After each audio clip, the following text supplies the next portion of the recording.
What's up, guys? Welcome.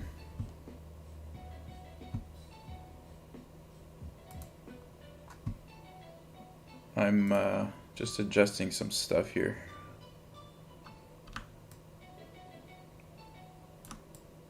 Move this up, move this down a little bit. Okay.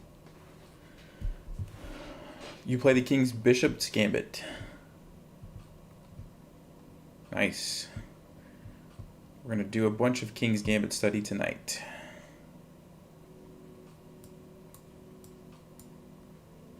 I used to play this. It's pretty fun. It's pretty fun because most people don't know what's happening.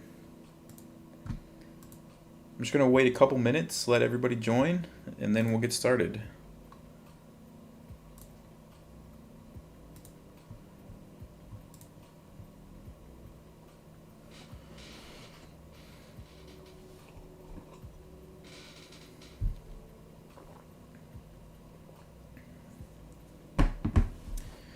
What's up, Krishna?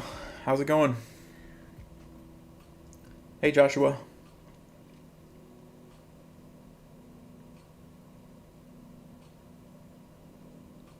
You're too lazy. Yeah, opening study is a lot of work. JM, what's going on?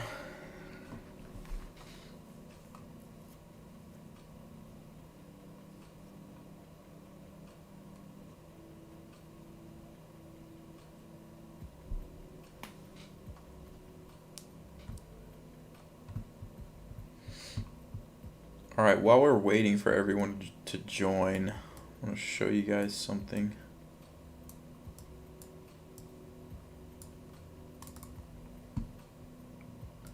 This is the channel growth.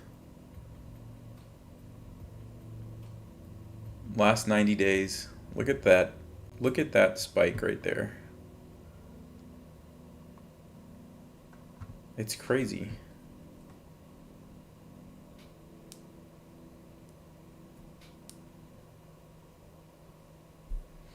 Mike, right now I don't because I have a full-time job outside of YouTube, but I'm hoping that when I can transition to full-time YouTube and chess that I'll start taking on students. So maybe check back in a couple months, and the answer to that question could be yes, but right now it's no.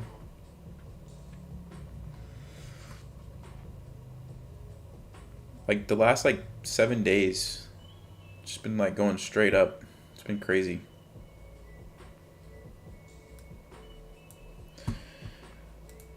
All right, it looks like we have quite a few people now, so I think we can go ahead and get started. Hey, Bradford.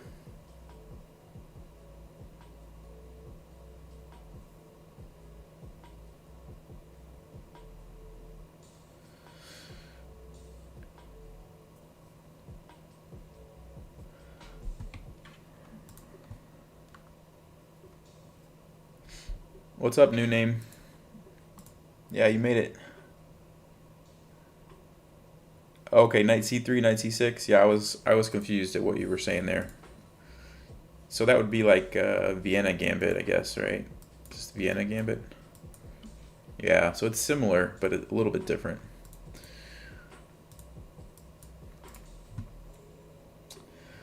Okay. I think we'll go ahead and get started, and if anybody comes late, they can always watch the replay.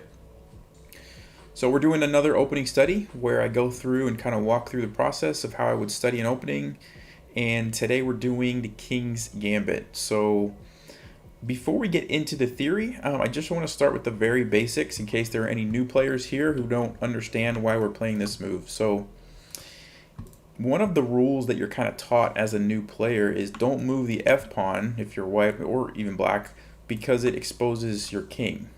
And you can see how immediately black can put us in check if they want to. Now immediately, it's not really a big deal because we have the move g3 and we're just chasing away the queen and gaining a tempo. So it's fine right now. The issue is as the game goes on and things happen and pieces move around, we kind of always have to be paying attention to this diagonal, because if we're not, bad things can happen very quickly. So like, for example, let's just say black takes this pawn and we do something like knight c3. Well, now black can play that queen h4 check move, and we can't really play g3 anymore because black could just take it, and this is pinned to the rook. We're already just losing. So you have to pay attention, like I said, for most of the game for this queen h4 check move. So that's one thing, one reason why a lot of people are told not to play f4. The other reason is this diagonal right here. And so most of the time when you're white, you want to castle, and a lot of times you castle kingside. Well, if we castle kingside, our king ends up on g1, which means now, because this pawn's moved forward, we've got to worry about bishop check, or maybe sometimes queen check, or sometimes even the queen can go to d4. Lots of tricks along this diagonal that we have to pay attention to. So two reasons that this is kind of a dangerous move, right? f4. This is why beginners are usually told, like, don't play the f pawn forward because you can get into trouble. So the next question then is, if it's so bad, then why are we even considering playing an opening like the King's Gambit, where we do that right away? Well, it's not all bad news. So one thing that we do have going for us is that if we take here, we get a half open file, or even if black takes us and we recapture later with the bishop, we still end up with a half open f file where we can attack black's weak pawn, right? So f7 is a weak square for black, and so by getting like, if we castle and get our rook there, that can be really strong. Activating a rook super early in the game can be very, very dangerous for black. And then the other thing, a lot of times if black captures, we can end up, not right now because of the queen h4 move, right? But eventually we can play d4 and we end up with two really strong pawns in the center because we kind of traded off this f pawn for black's e pawn. So we end up with a stronger center because of that. So those are actually two really good reasons that you might want to play the King's Gambit. And then if you're looking for like a really aggressive tactical opening, this is a really good way to do it right away. So the other thing that I like about it is that on the second move of the game, unless black has studied this, we might be taking them out of their comfort zone, especially at lower level. At the lower levels, most players aren't playing this because they're told, like, oh, don't move the f pawn, right? So if you even learn a little bit of the theory and understand some of the things that you have to watch out for, it could be a really good weapon at at a lot of different levels. So that's kind of the intro, kind of the basic idea of what's happening here with the King's Gambit. Let me just read the chat for a second.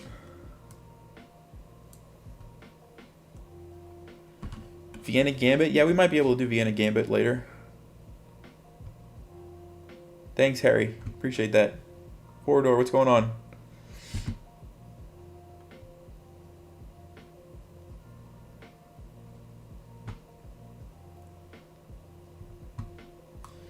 All right, cool. So it looks like everybody's good with this. So let's go ahead and get into the theory. So as you can see here on the bottom, I've got the Lead Chess Database Opening Explorer up, and I have it set. If you click on the little settings icon, you can either set it to just Masters, or you can set it to whatever rating range you want. I have it set right now to include all these different rating ranges. So if I was studying for myself only and I was maybe preparing for a tournament, I'd probably just put that on Masters because I only want to see the best moves that the top players are playing. But since there's a wide range of rating levels that I know are kind of watching my videos, I'm going to leave it set on all of them so we can get more of an idea of what everybody's playing. So, but that's just something to kind of keep in mind. And so the first thing that I want to do is see, well, what's the most common thing played, right? And it's captures. So this is the King's Gambit accepted. Now I know from experience that one of the most annoying lines that gets played against me a lot when I do play the King's Gambit is the Falkbeer Counter-Gambit, where black plays d5. So this is something that I want to come back to, and we'll talk about that a little bit later, because this is really strong for black, and I don't like playing against this, but we'll get to that later. So right now, let's start with the main line here. So King's Gambit accepted. And then we have Bishop c4, somebody mentioned, which is a really weird move, especially if you think about what I just said, right? I just said that we have to watch out for Queen h4 check So why would we play a move like bishop c4 and allow black to do that? The idea here is that after queen h4 check, we're going to slide our king over, and then later we're going to play knight f3, chase the queen away, and gain a tempo. So we're going to develop the knight, attack the queen, and you have to be really careful if you're going to play this line, because black can play bishop c5, and if you don't pay attention and play knight f3, well, it's a short game for you, right? So if you are going to play this line, you have to remember that if the bishop comes to c5, you play d4. Chase it away so that you don't get mated on f2. But the nice thing about this is that you're doing all these things with tempo, right? So you're chasing the bishop away with tempo. Now you can play knight f3 with tempo. Black has to retreat the queen somewhere. And so you got a lot of developing moves out of that, right? So that's kind of the idea of this bishop c4 line. I think for this video, I want to focus on the main line because I think it's a little bit better for white. Like, this has surprise value, so, you know, there's nothing wrong with that. But my experience has been that if black knows what they're doing, you don't really get an advantage out of the opening. And so I think maybe the main line is slightly better. Let me actually see, what's the win percentage look like here? So it has a higher win percentage, actually, bishop c4, and I'm curious what the engine says. Yeah, so the engine doesn't like it as much. Interesting.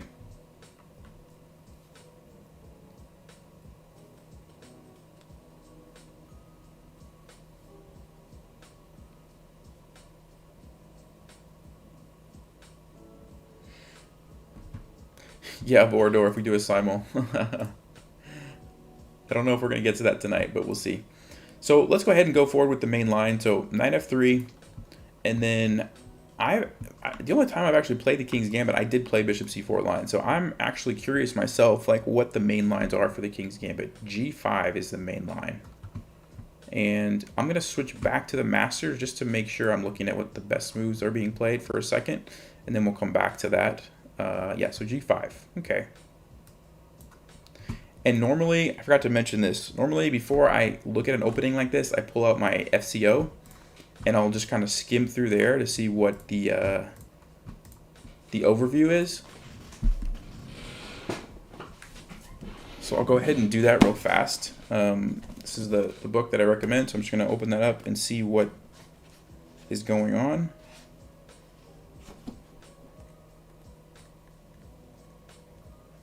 It just kind of gives you an idea of, like, okay, what do you want to focus your study time on? So bishop's gambit, we kind of already talked about, bishop c4.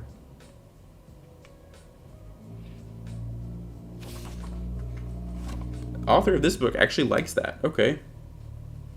For some reason, I thought it was, like, kind of dubious at the higher levels, but apparently that's not the case. Okay, then we have the main line, knight f3. Okay, and so there's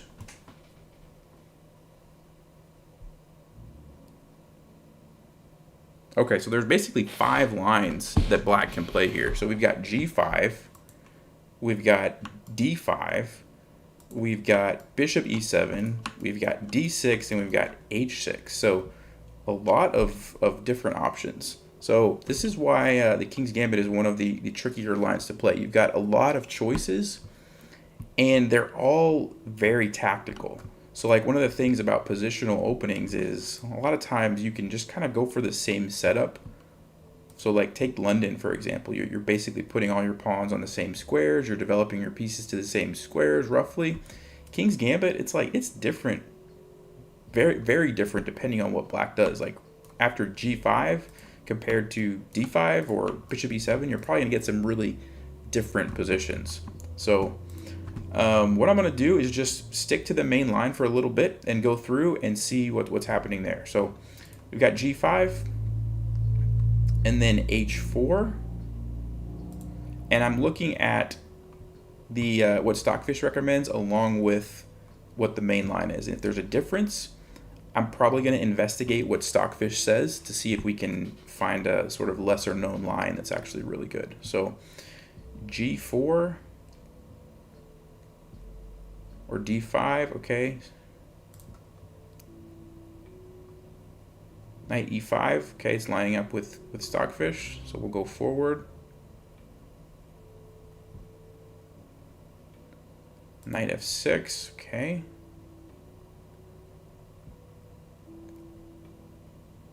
Bishop c4. So here's like a good example. So the main line, it looks like bishop c4. But Stockfish is saying knight takes g4 is actually a better move. So why is that? So I'm going to see what's the problem with bishop c4. Like, why does this not turn out so well for white? d5. Okay. E takes d5. Just following the main line. Bishop d6. d4. Knight h5.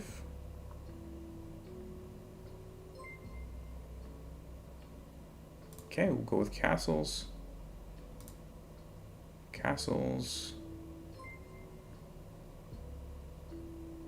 And rook takes f4. So, wow, that's interesting. Rook takes f4. Knight takes f4. Bishop takes f4. See, this doesn't look like an awesome position because we're down material. And then queen takes h4. Bishop. So we're down material. And we don't really have a great attack. I mean, I feel like our bishop's blocked by this pawn. I almost feel like black has more of an aggressive position than we do. So I kind of don't like this line. Like, if I'm going to be down material, if I'm going to sack the exchange, I'd like to have a little more of an aggressive position, right? So I'm going to go back and see, like, okay, can we, like, find a variation somewhere along the way that maybe we like the feel of a little bit better? And so I'm going to go back to that moment. Remember when Stockfish recommended just taking the pawn? I'm going to follow this line out a little bit and see what happens here. So most players take on e4, 19. And let me turn on the, go back here, get a little more games. Yeah, yeah, everybody takes on e4. Okay. Stockfish says d3. Most players play knight to g3, so this is kind of weird. So now I'm interested. I want to see how this turns out, because if this turns out good for us, this could be a very tricky line for black to know what to do. And if we have Stockfish telling us the moves, we can just memorize this line and potentially get into a pretty good position. So let's see. Bishop takes f4. Wow, so we're just sacrificing the rook here. And if black takes it, is it good for us or not? Queen e2 check. I'm going to let Stockfish analyze for a little bit.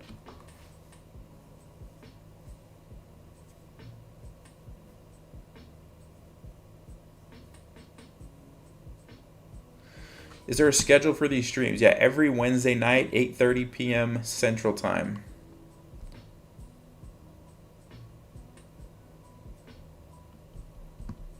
Thanks, Robert.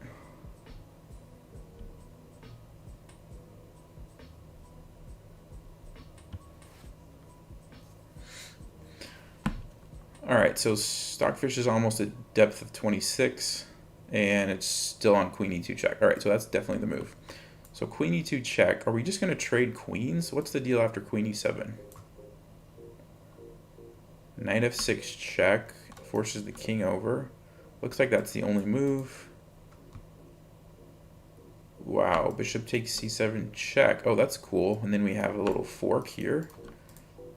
Okay, I'm liking this. If we're going to come out up a queen. So my question then is, why is it saying it's equal? I would think this would be better for white. So let's see what's going on. Why is Stockfish saying this is equal? King d8. We take. Bishop takes. And we get this position right here. So I'm going to let Stockfish analyze for a second. See if it still says equal. Yeah, it's still saying equal, which is crazy. What's the material? Let's see. Rook, knight, bishop, bishop. So black does have 3 pieces for the queen. Which, if you remember, 3 pieces for a queen is better normally. And it's a rook and 2 pieces, so it's even better. So now I'm understanding why it's saying equal. Black has the material advantage. We have the initiative because of this. And black's king is kind of somewhat, you know, can't castle, but it's like not really that Not really that scary for him.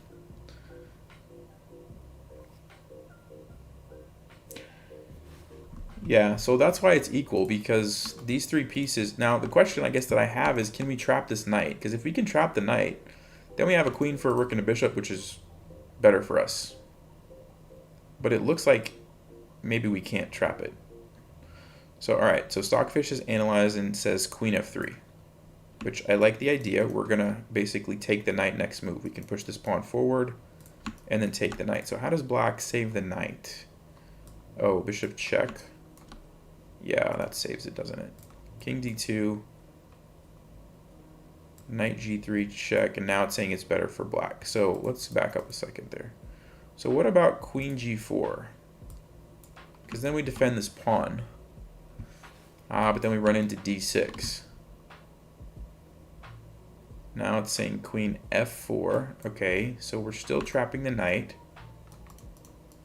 And we're defending the pawn. Then black has rook g8.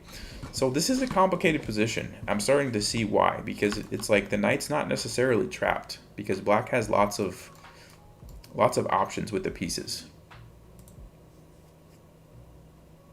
Even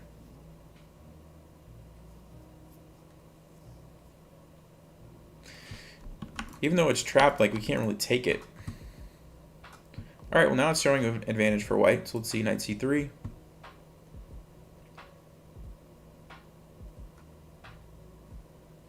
Bishop e6, castles.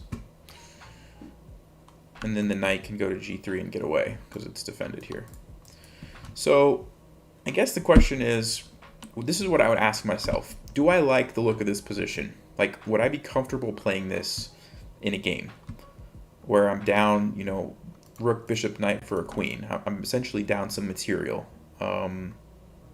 But, you know, do I like this? If the answer is yes, well then going all the way back, that knight takes g4 line looks like it might be something to consider. Because this isn't played too often. Oh, I guess it's not. It's the second move played. Okay, so it is played quite a bit. But it's not the main line. But if I don't really like the look of that, then I'm going to keep going and look for something else in the main line. So let's go back one more time and see if there was any way we could change it up a little bit. So we have to take here. Sorry, that wasn't the line. It was knight takes e4. Basically, we did this and sacrificed the rook. So let's see if there's any other options. d3.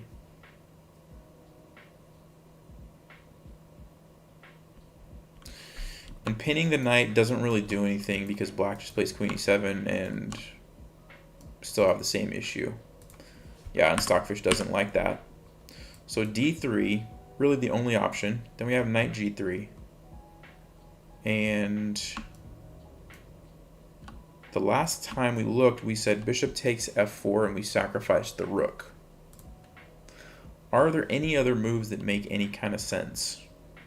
Not according to Stockfish. Next best move is rook h3, which is just really bad. Why is it really bad? Because d6, queen e7, d6, queen e7, it's not really sure what it wants. d5, knight takes f1, queen e7, man. Keeps changing. Stockfish is confused. We did it. We confused Stockfish. I'm just going to give it a second. It's trying to figure out what it wants to do. Looks like queen e7 or d5. Let's say d5. That seems like an annoying move. Then we take this. Then queen e7 check. King has to run to f2. And the move for black is h5. See, that's a hard move to just randomly play in a game, I think. I feel like there's so many other options that if I'm playing as black, I don't know that I'm going to consider that. Maybe I would because there's a pin here. I mean, I don't know.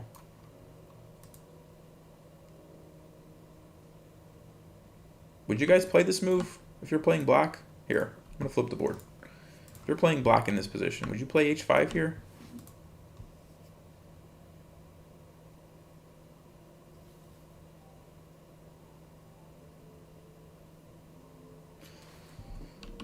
I guess from black's perspective, it's kind of natural looking. Although I am kind of worried about my knight. I think I would probably trade first. Yes. Yes, yes, no.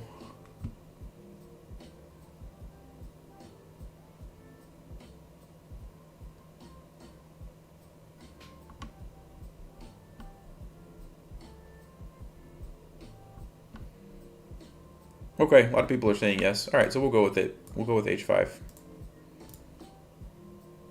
What happens now? This position is crazy. Rook takes g3 is the best move. See, I was thinking... Well, I guess that makes sense. You're just taking the rook. All right, fine. It's not that bad. Bishop takes. So, all right. At this point, I kind of feel like we're getting a little bit lost here in a web of complications. So I'm going to go back and sort of recap how we even got here. So we're looking at this knight takes g4 line, and it seems like the main line here is knight takes e4 with the knight coming in here, and then we have to make the decision: do we sacrifice our rook, or do we go for this rook h3 line? Still asking myself the question, do I like these types of positions? If not, I don't have to play this. I can always go back to the main line and move forward. So I'm just going to go like one or two more moves in the main line just to see if anything jumps out. So we have d5. Bishop takes c5 just isn't good because black can just kind of trade everything off. So have to take with the pawn. And then bishop d6 is by far the most common played. d4. And then knight h5. Yeah, so now we're pretty much just getting into the main line here again. Castles. There's castles, or there's queen takes h4, and then you give up the rook. See, I would rather play those other lines, I think. Like, just the more I look at this, the more I'm like, I don't really like this. Queen takes h4. Wait, was that the main line? I thought it was something else. I really thought it was castles. And then like rook takes f4. Where did rook takes f4 come from? Yeah, that was stockfish. Okay. Bishop takes f4 is just really bad. Wow. Okay. So rook takes f4, knight takes, bishop takes.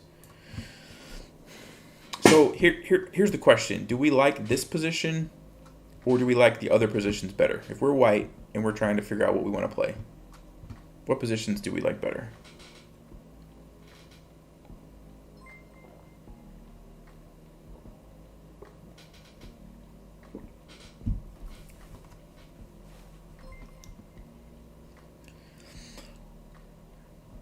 So personally, I don't like this. Like, I just don't like this position. It doesn't look like I have much going on here. My bishop is stuck. It doesn't seem like super intuitive, like how I would make progress here.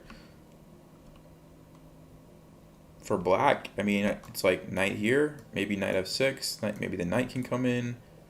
Queen's in a very dangerous position. I just don't like this for white. I don't think this makes sense.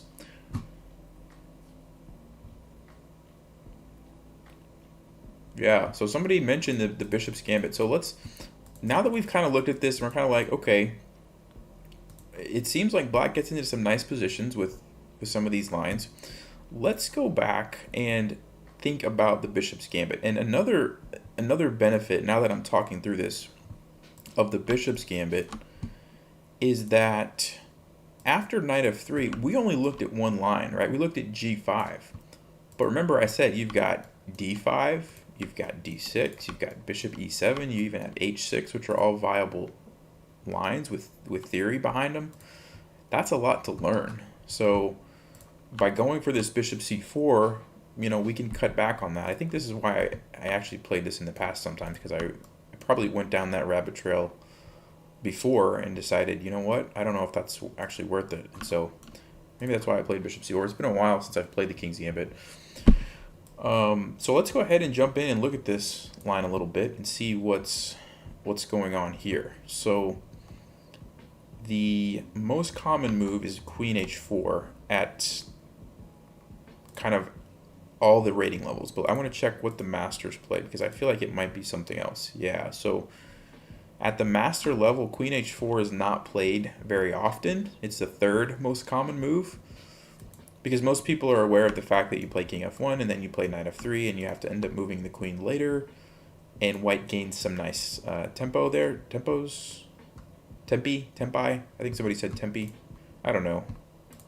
Anyway, but at the lower levels, go back here, turn on everything, everybody's like, oh, that's a nasty check, I'm going to do it. So for everybody watching this, I mean, this is probably a pretty nice line to learn because most players are going to play this. And then you know what you're going to do. You're going to play King F1. And then depending on what level, some players are going to go for checkmate. I don't know out of these 12,000, like how many of these were like what their rating was, but a lot of beginners see this as 4-move checkmate, and they just like immediately play bishop c5. That's really bad because now you play d4, like I said. Chase that away, and then you play knight f3, chase that away, and you have a really nice center. Like, this is really good compensation. Now you can't castle, and you still have to be careful. But let's go ahead and go through this a little bit. So let's see. The most common move played is Queen E7. And then we're going to see what Stockfish recommends. I think just developing, Knight C3, just straightforward. Just controlling everything here. This is threatening to come out here next. And then what do most people play? Knight F6 seems to be the most common move, which is actually losing. Just loses immediately. Plus 4.5. You see that for Stockfish? So this is good. This is good to learn. If this move loses, like, that's a pretty logical looking move. So developing a piece, why does it lose? E5. Okay, so we attack the knight. Makes sense. It can't go here. It looks like it can go over here somewhere. So let's just say, yes, those are the two most common moves. So let's say knight G4. Why is that losing? Bishop takes F4. Okay. And then the most common move is just castling. And now white is ahead 6.5, 6.7. What's the idea here? Is it just that the knight's trapped? So you play H3. And what if the knight goes back here? Wow, knight to D5. So why is this completely winning? Let's see, queen to D8. I mean, it definitely looks better for white. I'm just trying to understand why it's saying that white's like up a queen. But 8.5, we're almost up a queen now, guys. Let's see. Bishop G5. Yeah, we definitely got to come back and learn this line. All right, what's the move here on queen E8? Oh, I see. You take it, and then you have a nice little fork. Okay, that's cool. That's really cool. So this is like getting me excited to play this line, right? Because this is something that you're gonna have this in your games. Like, this is gonna happen. So let's go back and remember what we did. Let's go all the way back here. So we played the bishop's gambit with bishop c4. They played check. We moved our king over, and they went for the checkmate. Okay. And we have to stop that. We can't play knight f3 or we get checkmate. We have to play d4. Kicks the bishop away. They just retreat. We play knight f3, attacks the queen. Go back to, I think we looked at queen e7. So go back to queen e7. And then we just develop. So they're attacking the pawn. We just develop. And if they play knight f6, we just win the game. How do we win? What do we play?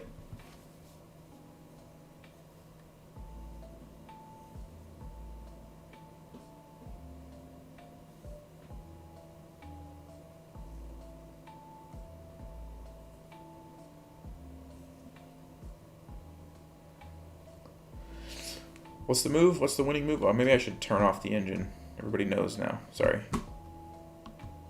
Yes, e5.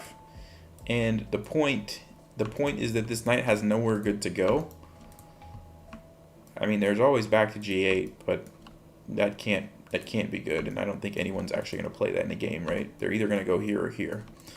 So if they go to this one, we simply capture, and the big idea is that we're going to chase the knight away, and then we have this idea of knight to d5 attacking the queen, capturing the knight, and then we have a hole for our knight on f6. So that seems to be why this is so good for white, right? Like, we're pretty much regardless of what black does. Like, let's try a different move. Let's go with knight c6. Yeah, it's saying the same kind of idea. So knight goes into d5, and let's just say the queen goes back. Bishop to g5. Okay, knight goes to e7. All right, this line's a little bit different, but queen e1 looks like.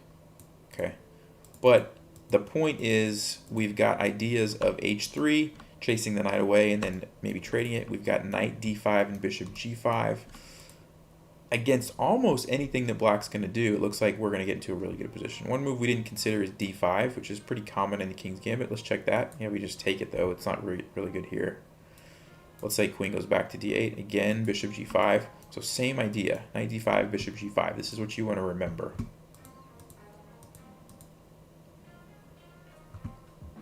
Okay, and the cool line that we looked at before, which is after castles, was h3, knight d5, bishop g5, and then you take on h6.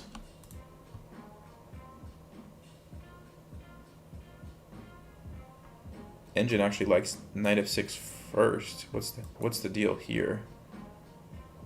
Bishop takes f6. It's even better. This looks like a mating net. That must be why. Okay, so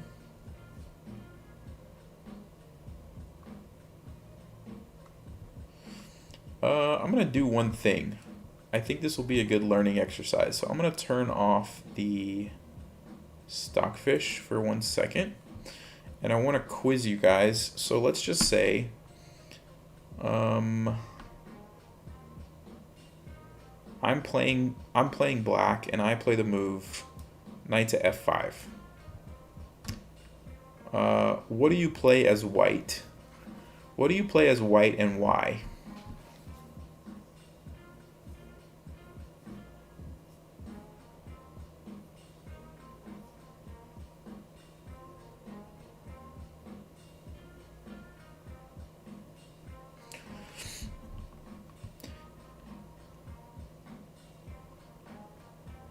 This is basically a mating net, right? Because black's king is stuck here. His king's not going anywhere. The rook's kind of blocking it in. Our bishop's covering everything. But how do we take advantage of that as white? What's the idea here?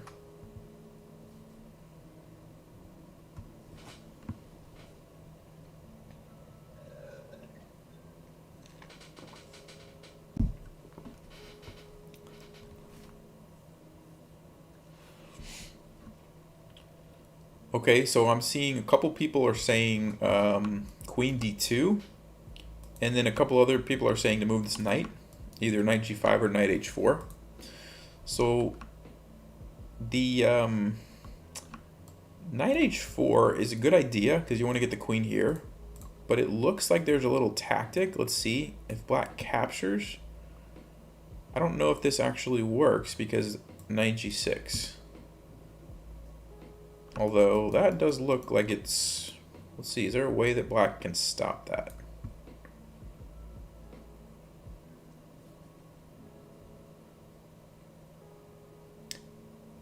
I'm looking at the engine and I'm confused because I don't see a way to stop it. But the engine is basically saying there's a way to stop it. Queen e6? Am I crazy? Am I crazy, guys? What's happening here?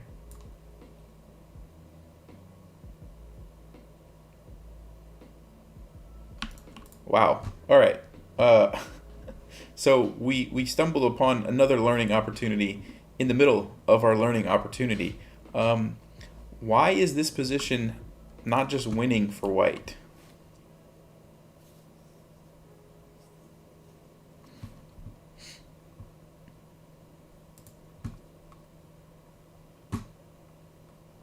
What does black play to survive here? We have checkmate in one. How does black survive?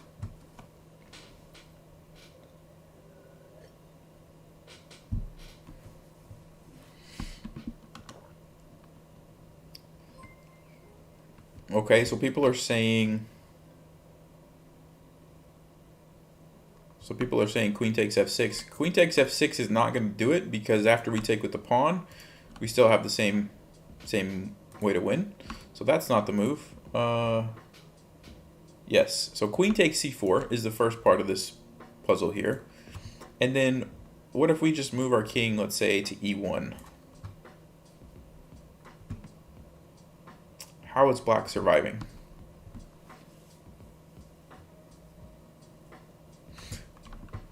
Remember, this is checkmate in one move, so every move of black has to be check. So what does black play?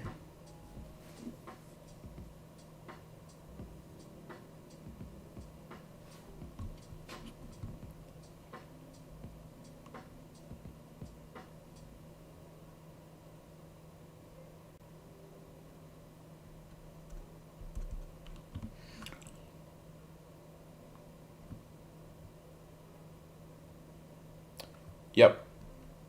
You guys are getting most of you guys are getting it. Bishop a5. So we're in check here. This is covered. And now what if, like, let's just say king to d1?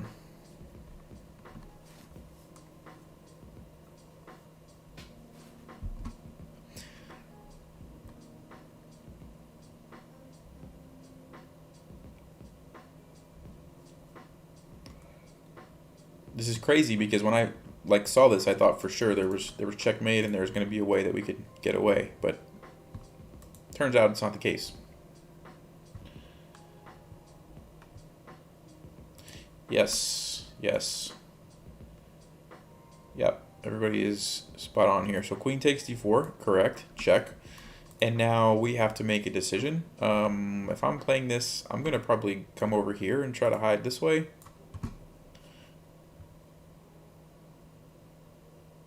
And now, what does black have?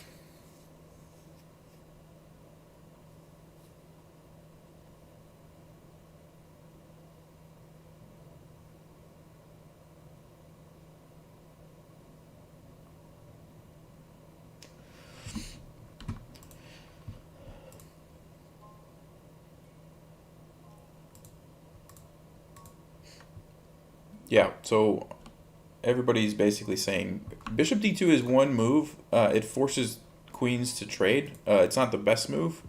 Best move is just queen f4 because now you trade queens with the knight and you don't actually lose your bishop.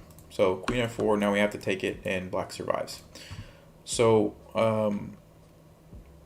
pretty crazy because I didn't see that there was going to be a way for the black to do that, but it goes to show, like, King's Gambit is nuts. So let's go back.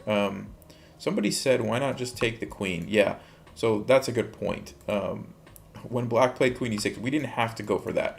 I just was curious myself because I thought there's no way black's going to survive. I thought we'd just move our king, get out of check, but turns out it's not the case. So yeah, we could just take the queen and be winning that way. So going back to this position where a lot of people were saying knight to h4, turns out that's a pretty good move. Okay, it's not the best move, but the idea is correct. You want to get your queen somehow over here to threaten checkmate. And so, good idea. It's a little bit trickier than I think some people realized. The actual best move, and let me turn on the engine again so you guys can see what I'm looking at,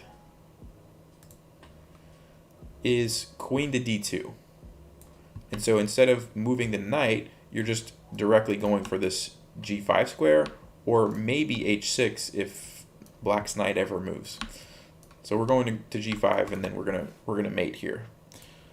So, and actually, you know what? I just turned it back on, but I'm going to turn it off again because this is interesting too. So knight to g3 check is a kind of a delaying move. We have king to g1, and then knight to e4. Yeah, okay. And so this is basically the end of the exercise, but I want you guys to tell me what's the critical line from this position. So black's attacking our queen.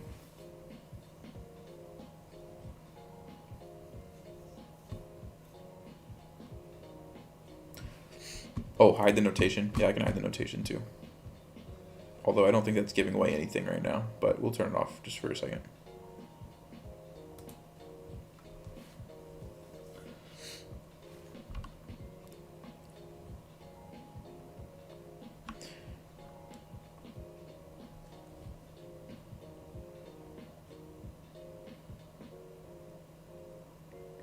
So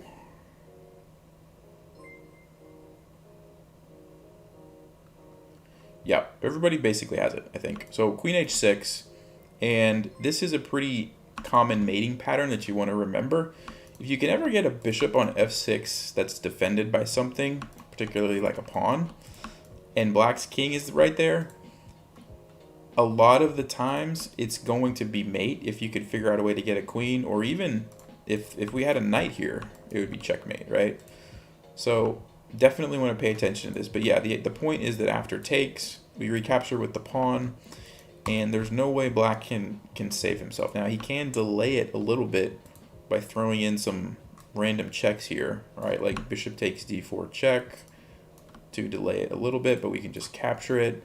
And then there's queen e3 check, but it's not really doing anything, right? We're just gonna take it and win.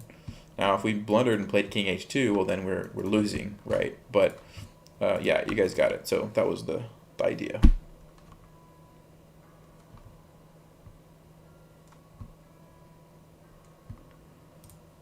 All right, so let's go back and try to remember what were we even talking about here. So that all started, I'll turn everything back on.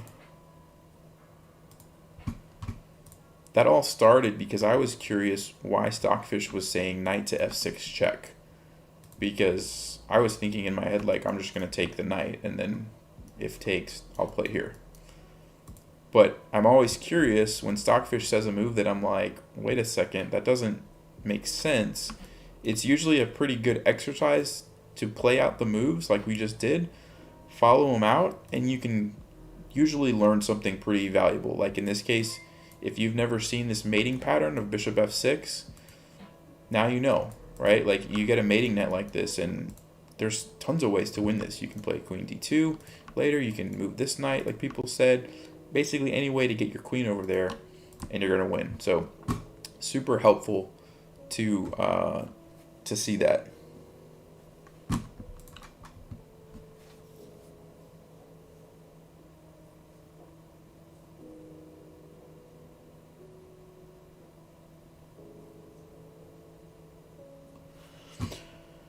All right, cool. So I think we found a pretty good line here. So let's go back, and one thing that we didn't do is we didn't look at some better moves for black. We looked at a move for black that's really not ideal, right? Remember, all this came about from the bishop c5 trying to checkmate on f2, which if you're lower rated, you will see that, but it's not the best move. So let's move on and see what are some of the better moves that black can play. So we've got knight f6, d6, knight c6. Let's look at knight f6. So we'll just kind of go down the list, the next most common. So knight f6, and that one actually lines up with Stockfish. So this is obviously under attack. From a quick glance, I'm thinking knight c3 to defend it, or maybe knight f3 to chase the queen away first and then knight c3. And yes, it looks like knight f3 first is slightly better, so we'll go ahead and go with that. Remember, this was the whole point behind allowing black to do this and force our king over, was that we at least can develop our knight with the tempo, right? So queen has to go back. Most players, it's pretty even. Most players went to h5 or h6. We'll go with h5 since it's the top move. and it looks a little bit more natural, I would say. Queen h6, if you're familiar with King's Gambit, you'll know that it's a pretty common move, but most players probably will play Queen h5.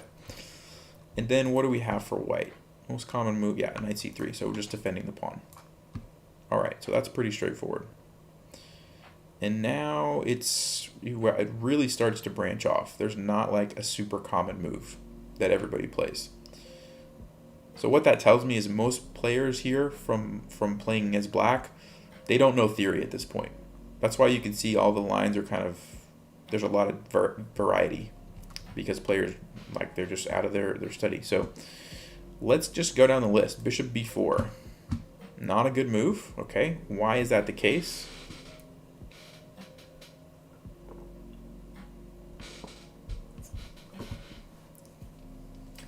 e5. So this is a theme. Like, we're starting to see a theme here, right? Like, when the knight comes to f6, we push this pawn forward in a lot of cases. So I'm going to make a mental note of this. Like, I might not remember every line that we've studied so far. In fact, I probably won't. But I will remember some of these concepts and these ideas, right? Like, when the knight comes to f6, if I'm able to chase it away with e5 like this, usually a good idea. So I'm going to keep that in the back of my mind. Let's see what's the deal. After, let's just say knight to g4. Knight to d5 is completely winning now. We're up like 3 points, which is very, very good. So same idea as last time, e5, knight d5. Okay, what does black play? Probably going to save this bishop. Let's say, I don't know, bishop a5 to defend the fork. Why is this so good for us? Knight takes f4. Is the queen getting trapped? Queen h6, d4. Okay, so here's an interesting thing. We're not really up any material. Like, material's basically even. And yet we have almost a 5-point advantage, which is like being up a rook. So my question is, why? Why are we like up a rook in this position? Well, for one, it looks like this discovered attack on the queen is really dangerous. Let's just say black castles. Like, what if they just castle?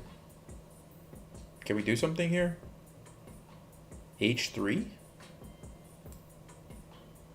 Oh, the knight is trapped. See, I didn't notice that before. Now I'm seeing, like, this guy can't go anywhere. We can't take it immediately because of this pin, but we can probably like go here next move, then our rook's defended, and then we can take it. So d6, yeah, that's actually the line. Well, it's one of the lines. King g1 is one of the lines. Yep. And then basically black has to give up this knight. Okay, so that's interesting. That's part of the reason why this position was so good for us. Okay, so on bishop b4, we're just playing e5. What else do we have?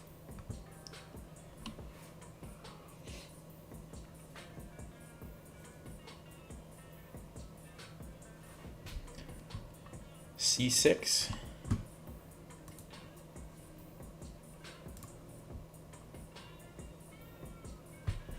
Why do I stream on YouTube and not Twitch?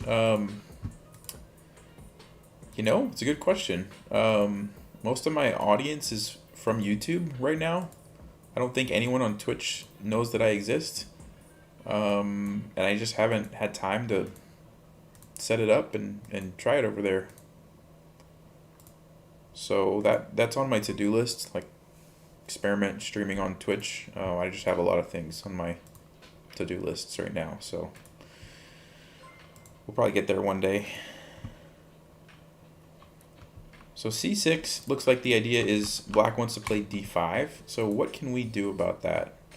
I would think like e5 is still a good move, but Stockfish doesn't like it. So here, another learning opportunity. Like we've seen in the past that e5 is pretty good. So I'm wondering, like, what's the deal now? Why is it not so good now? Oh, because d5.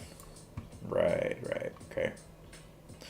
So this is actually another good learning moment. when you're playing in these king-pawn games, and it doesn't just have to be King's Gambit, this applies to other openings like from the Scotch and from lots of different E4 openings. When you push E5, a lot of times Black's best move is to play D5 because I'm trying to think why the reason. I know it's good, but I'm like blanking on. I guess it's because you can't capture it anymore, and if you take it, it's en passant, which is not quite the same because then Black recaptures with the bishop, I guess is the reason. But basically, once they get that strong D5 pawn, it kind of locks down your bishop from this really good diagonal. And so that's a move you have to watch out for. And so now that C6 was played, I guess D5 is possible, and it's actually pretty good. And like I said, if we capture en passant, they just have bishop takes, and it develops the bishop for them, and also opens this up. So now we have to watch out for things with this bishop. So D5 is a strong move when we play E5 sometimes. It's not always possible. Like in some of those other lines, it didn't do anything because we just captured it with the knight. But now we can't do that. So that's the issue with E5. Okay, good to know. So best move is queen to E1. Okay, so this is another maneuver that is good to know if you've never seen this before. Sometimes your queen has lots of good options along this diagonal. Like you can bring it to H5 and attack something, or you can bring it out over here and attack something. Sometimes it doesn't, like in this position. Our queen doesn't have really anything to do along these diagonals.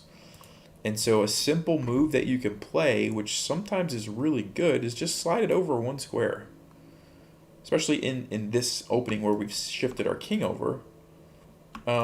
Just by sliding it over, now you give yourself more options.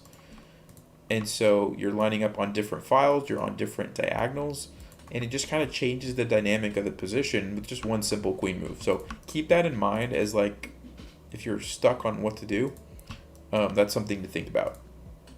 Now, I'm not exactly sure why Stockfish is recommending it at this particular moment in time.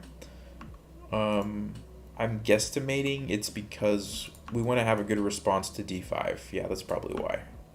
So now we actually can take with check, and then we'll be able to do something after that, maybe capture here again or something. So, okay, that's probably the idea in this case. It's to gain control of that file. Since we can't use our rook because we can't castle, we have to make do with the queen.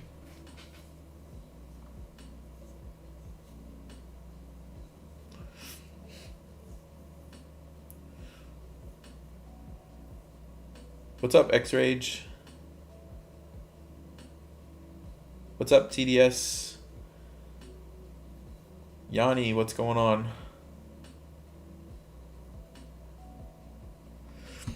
So, all right, queen E1. Okay, so let's just go back for a second and summarize one more time. And this is something that I do a lot when I'm studying an opening, as you guys can see, just so that I don't forget what I've learned. Because if you go too far down a rabbit trail, you might even not remember how you got there. So we're looking at the King's Gambit accepted.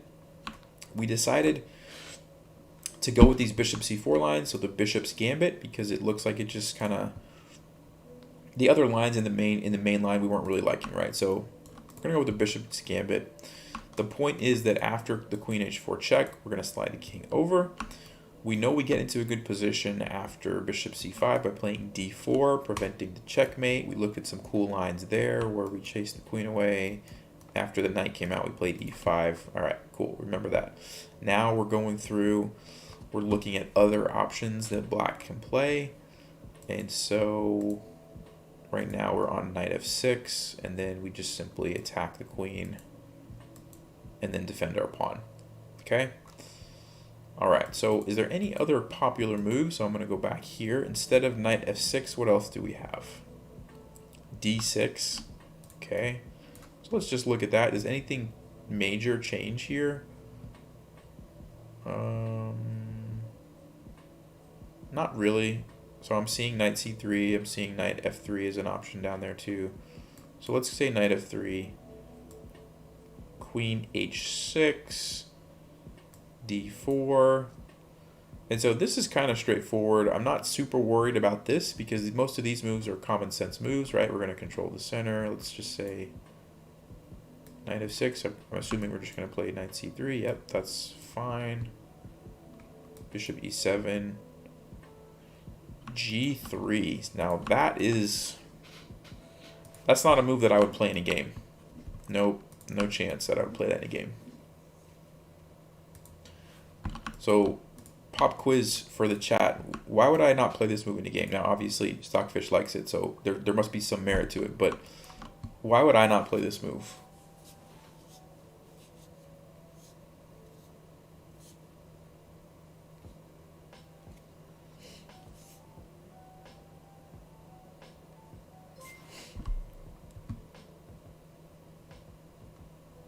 Levy's house was robbed. Did I just read that right?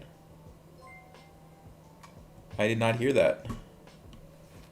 Didn't he like just move to a new place?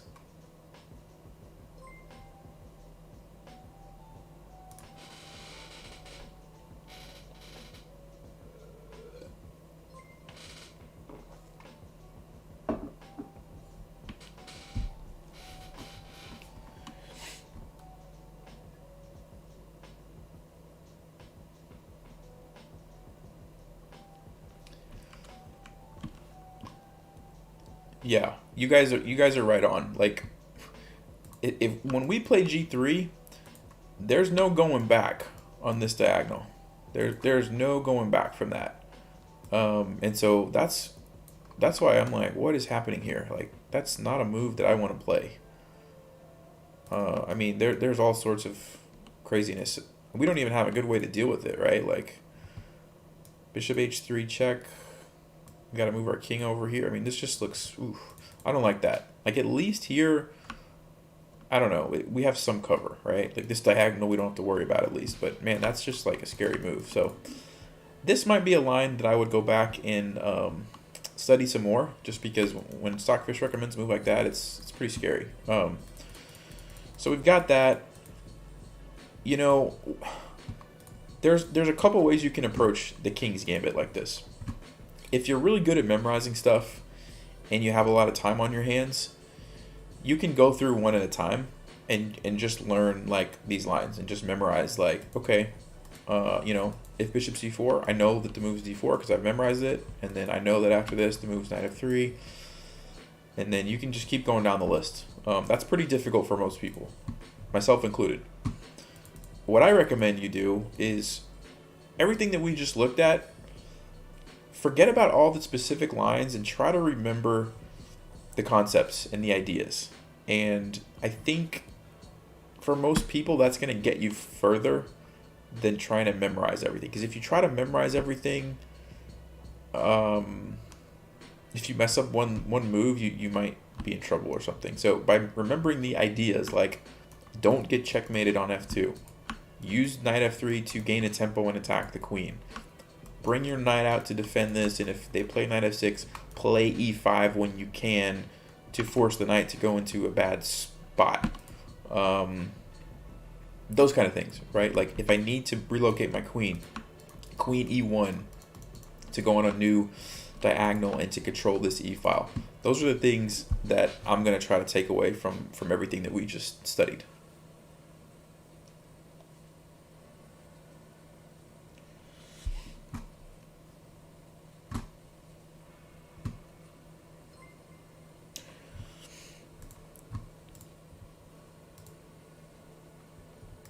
So let me just take this moment to pause a little bit here and just try to answer some questions, because I know we've kind of covered a bunch of stuff and it's been a little bit all over the place.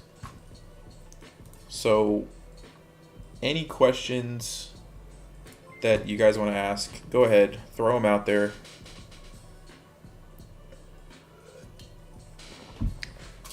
And while you do that, I'm going to eat some fruit snacks.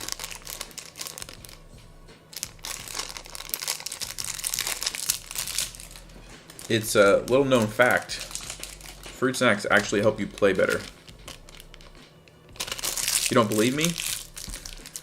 If you don't believe me, go watch Searching for Bobby Fischer, and you will see that it's true.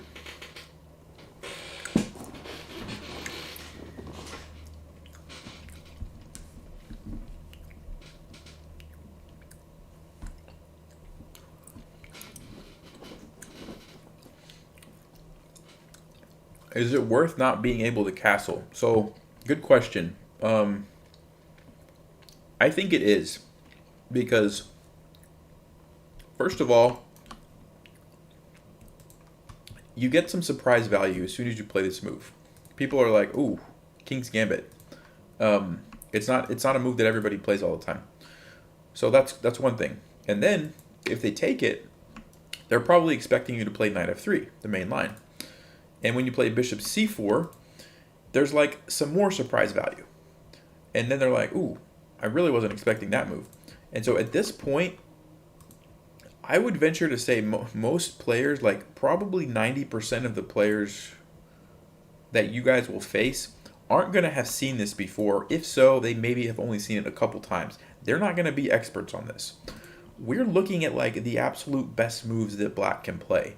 When you're playing in a game, your opponents aren't going to play the best moves unless they're cheating, right? They're just not. And so, yes, you know, you're going to have to deal with the fact that, okay, you can't castle.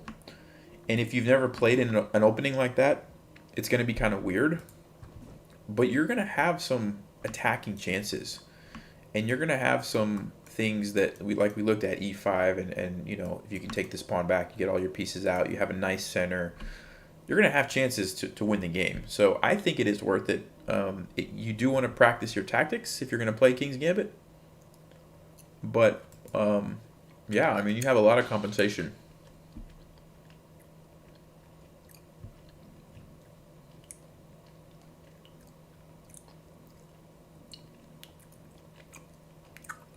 What's my favorite? All of them. They're all good. I do prefer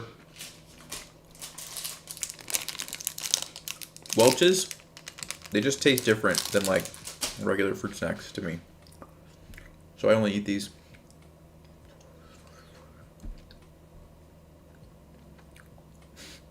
Greg just bought fruit snacks. Right on, man. You just became a better chess player.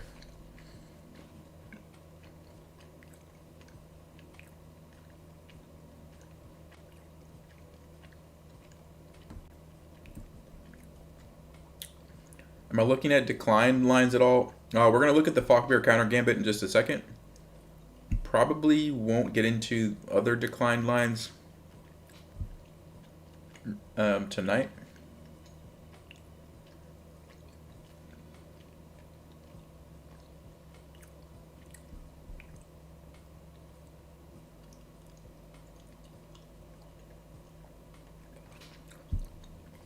Yeah. Gambits can be very dangerous, so, I mean, if it's not your thing, you don't have to play it. Like, this is totally up to you guys. Like, nobody is going to force you to play this, so if you're, like, super uncomfortable and you don't like this kind of thing, you don't have to do it. But some people like it.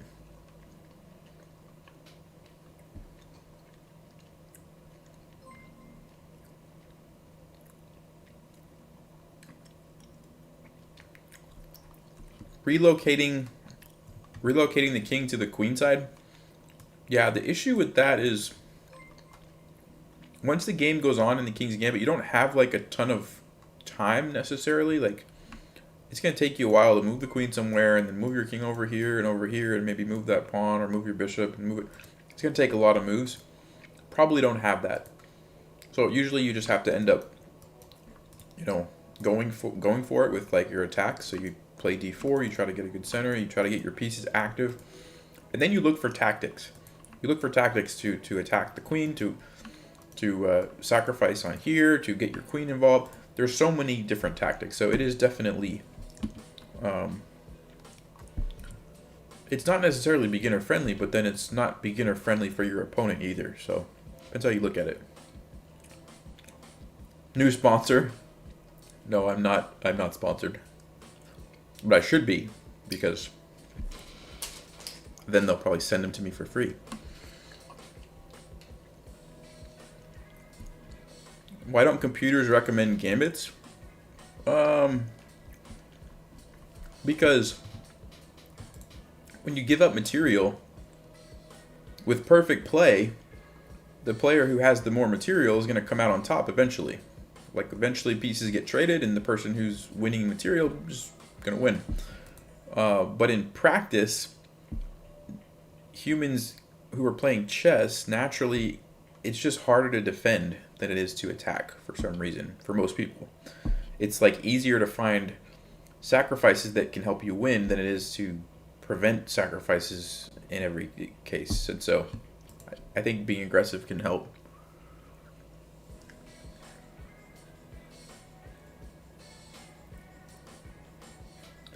At what level do you think the King's Gambit stops becoming viable?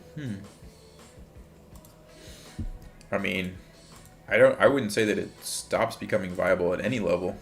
If I was a Grandmaster, I'd play it.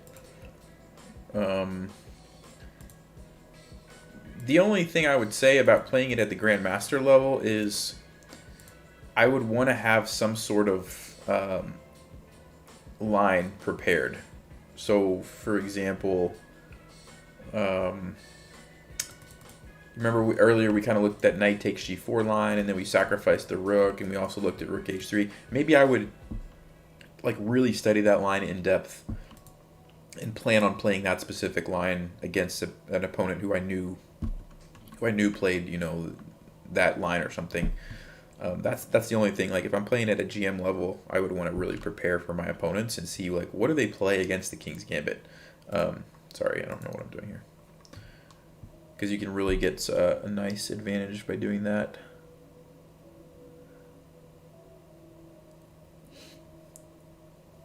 Okay, somebody recommends Queen's Gambit next. Which chess engine do Grandmasters use? It probably varies. I don't think it matters that much. I like Stockfish. I think Stockfish is one of the better ones, but most engines in like 90% of the positions are going to find the same moves. It's probably in just a few positions when like the better engines actually find the better moves and the other ones don't, but most of the time you're going to get the best moves. I'm in Central Time, Dino. I usually stream for like 2 to 3 hours. Tonight it'll probably just be like 2 hours because I have a couple of other things on my to-do list. But yeah, usually 2 to 3 hours.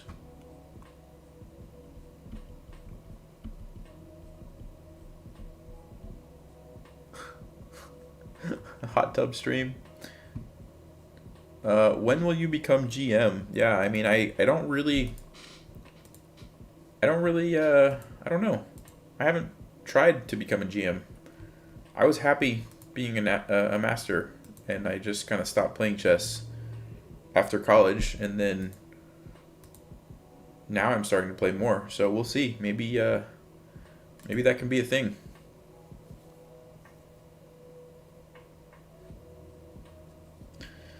Jason, nice question. So he said, is there any way to get this rook out? That's a really good question. So the answer is yes. Let's say, I don't know, I'm just making some random moves here. The answer is yes. So if you remember, like, one of the moves that we looked at that Stockfish recommended at one point was g3. I do recall playing some games where I played like g3 and the pawn got captured, and somehow this rook, like, it was like the king went over here and captured this, and the rook became involved. Not in this position. This position doesn't look great for, well, actually it looks great for white, but the point is, yes, this rook can become involved. One way is g3, this pawn gets traded and the rook becomes involved. The other way is sometimes you can actually play h4, like if in lines where black plays g5 to try to hold on to this pawn, you can play h4. And actually that's what Stockfish is saying. You play h4, and then let's see, like f6, Yeah, I saw king g1 is a move. And once you get your king over here, now you can take this and you suddenly actually have an active rook on the h file. So that's one way that the rook gets involved. But good question.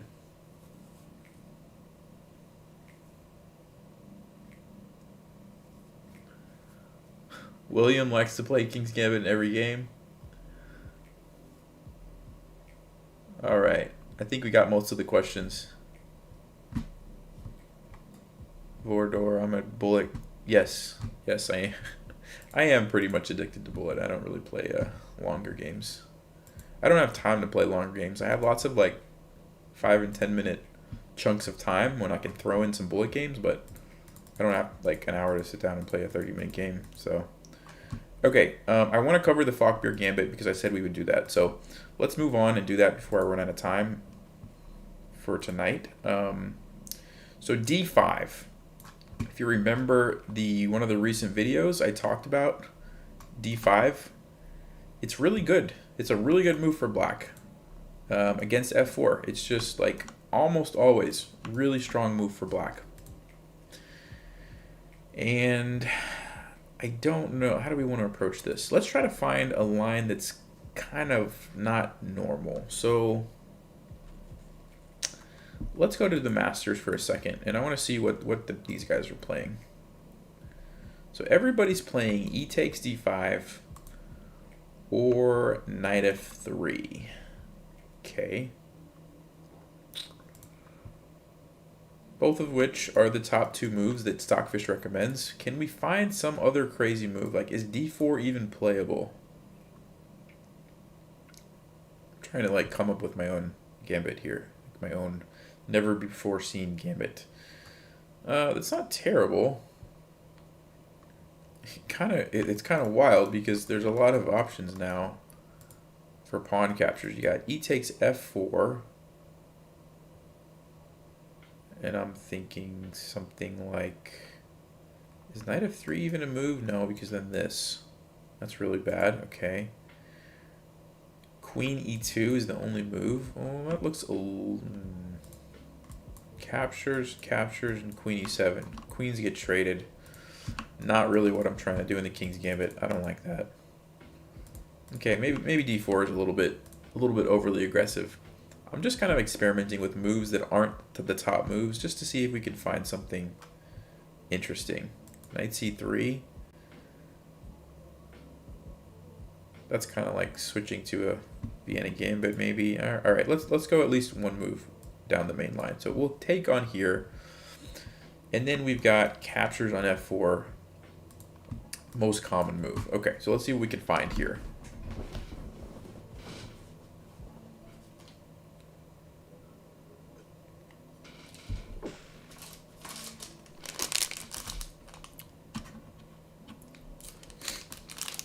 I'm struggling to come up with good moves, so I think it's time.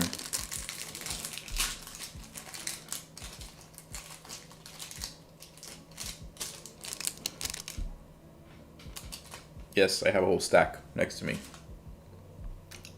in case you were wondering. All right. What do we have? Knight f3 is the most common, and then bishop c4.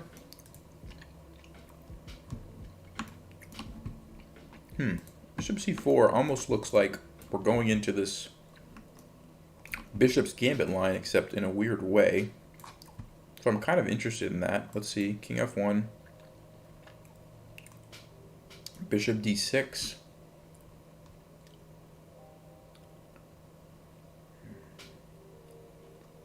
Knight f3, knight c3. See, these aren't great. Look at the win percentages here for white. 18. And that, I don't even know what that is. It's really low. Queen e1 check and trade queens.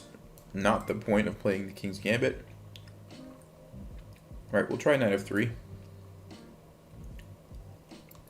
Queen h5 or queen h6.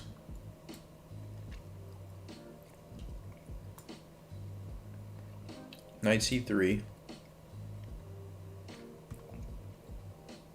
Most players played knight e7. Okay. See, this is the problem with like the the Falkbeer Counter-Gambit, it's like, it's so straightforward. You play d5, you take on f4. If you want, you bring the queen here, you bring the bishop here, and you just get into a good position. Like, this is just good for black. There's like nothing for white here. So we have to find something else. Knight f3, I think it's the same idea. Yeah, you just play knight f6. Bishop c4. Bishop b5. Let's see bishop b5. Maybe there's something here. c6 takes. Takes, d4, bishop d6. See, it's the same thing. It's like so easy to play for black. Just bishop d6, castle. That's why I think we have to find something besides this move. Because it's just so straightforward. They take, they bring their bishop, they bring their knight out, castle, everything's fine for black.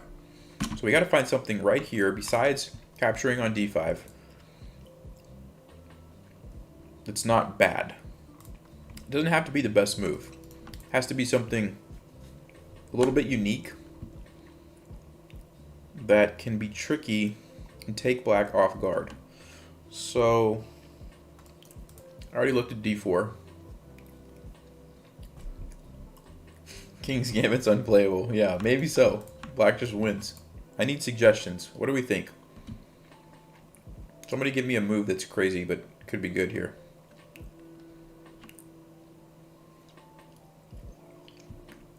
Not a lot, is there? You can't take this way. Loses immediately, if anyone was going to say that. Because you've got this fork. So that's no good. We don't like capturing that way, so no captures. I mean, there's knight f3, but...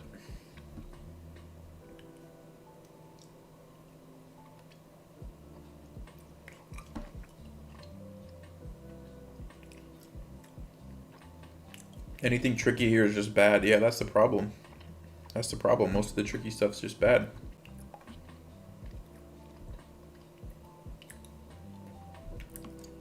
Somebody said d3. Yeah, we can do d3. We could do d3. It's just a little passive, blocks the bishop in. Queen h5.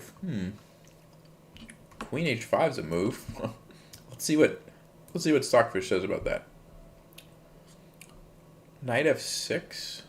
It's never been played before in a master game. Knight f6 takes bishop e7. Interesting. This is actually just good for black. So if we take here, what's going to happen? Castles? And are we in trouble because of this? Yeah, it's just too much. Nah, it's too much. I like the idea though. But knight f6 followed by bishop e7 and castles. It's too strong for black. That was a good idea though.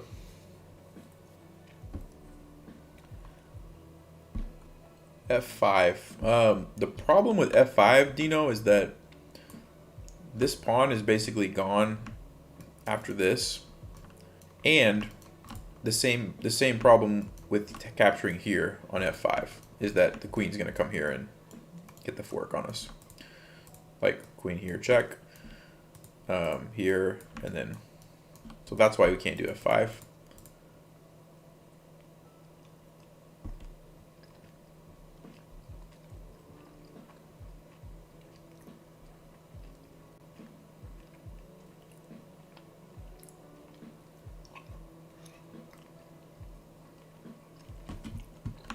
So d3 or d4? Is that what we're thinking? Jay said knight c3. Knight c3 is like a natural looking move. It's most played. It's only been played one time in Master Games. Alright, I'm curious if it's been played in these other games. Yes. And most common move is d4. Okay, that looks like it could lead to some interesting, kind of different positions. What happens after d4? Knight has to go back here. Bishop g4. And then d3. So this is kind of a little different. Minus 0.7 is not too much.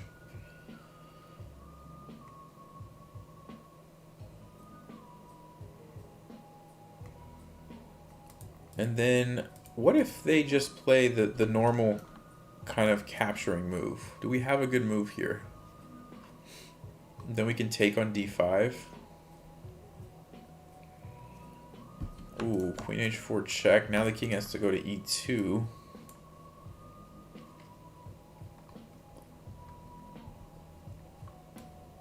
Bishop g4 check, knight f3.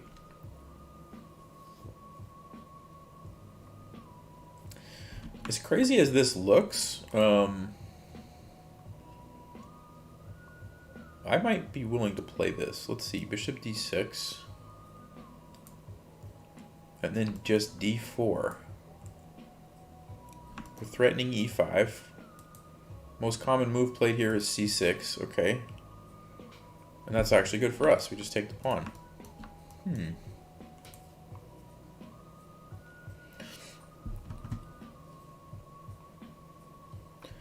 So this is interesting. I kind of like the way that looks. Let's think about this a little more. So normally in the Falkbeer Counter-Gambit, when you take here, black's main idea is to capture here, play bishop d6, knight f6, and castles.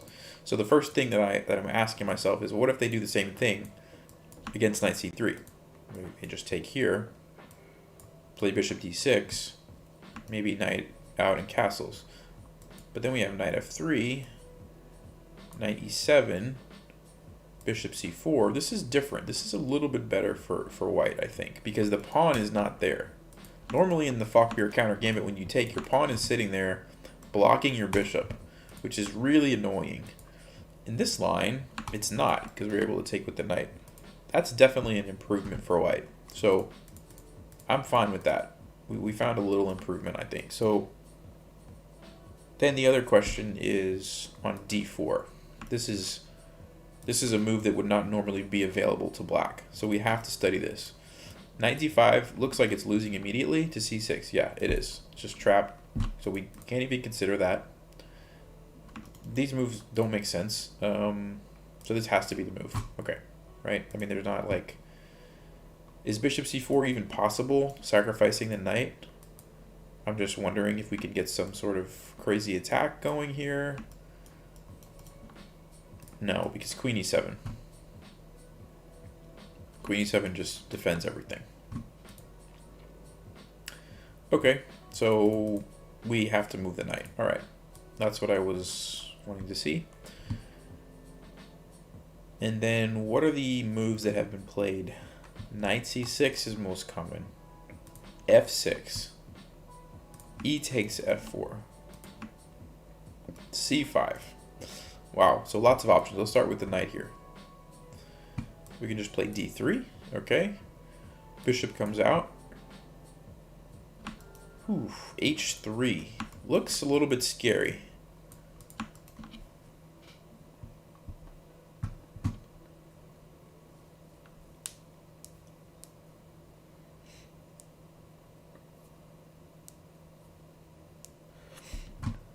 So let's look at this. h3. I'm worried about this. What happens on queen here?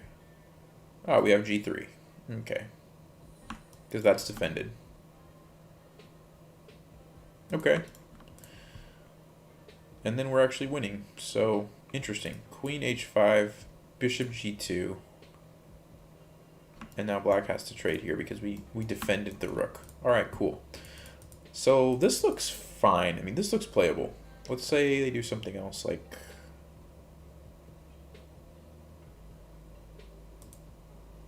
Well, instead of bishop g4, is there any other moves? f6, so this is another setup. That doesn't look like it should give us much trouble. Queen's not going to be coming out anymore. We can probably just play something like knight f3 and go into this sort of setup here, castles like this. Okay, this is a little bit different than the normal King's Gambit positions, but I like this. I like this as an option to the Falkbeer Counter-Gambit. Mainly for the surprise value. I think people underestimate surprise value a lot in chess. Because at the end of the day, you're playing against another person, and if they've actually studied some lines, and you can take them out of that preparation, that's a huge victory. So most people playing the Falkbeer Counter-Gambit probably haven't really studied this line. So I think it was Jay who recommended that. So nice idea. I like this. So I think I'll going forward, I may try this actually. This is good. I like this.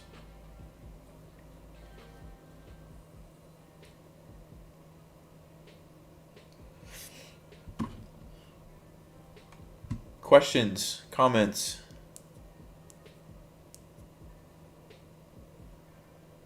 How long did it take me to become NM? I started playing when I was 9, and I got the title in college when I was like 20, maybe, or 19, so about 10 years. Well, I played in tournaments when I was 9. I was playing chess when I was like 4, but I didn't take it seriously until 9.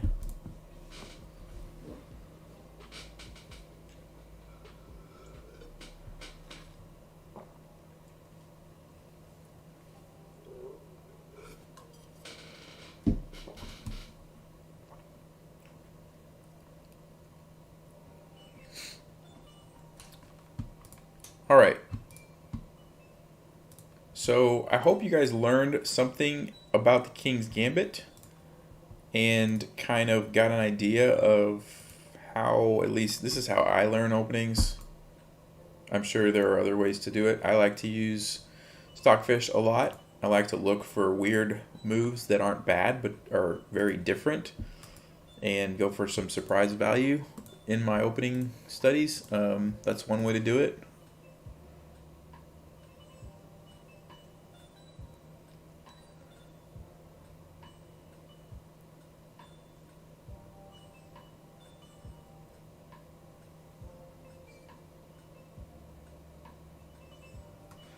So let me just play like one longer game before we close out the stream. And yeah.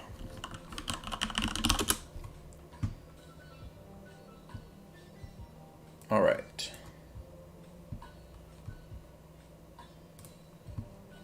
Maybe we can get, I'll do a 10-minute, let's see.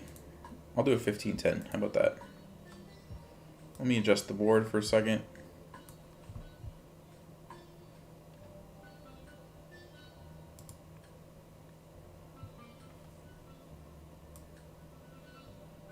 There we go.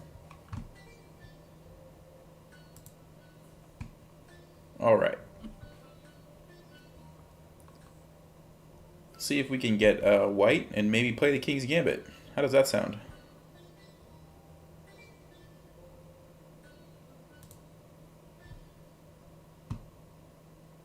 How am I rated 1981?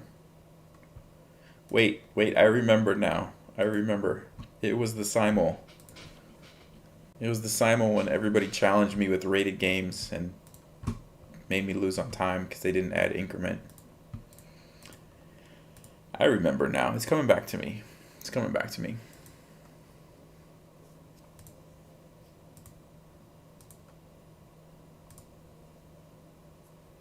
You guys know what I'm talking about. You know who you are.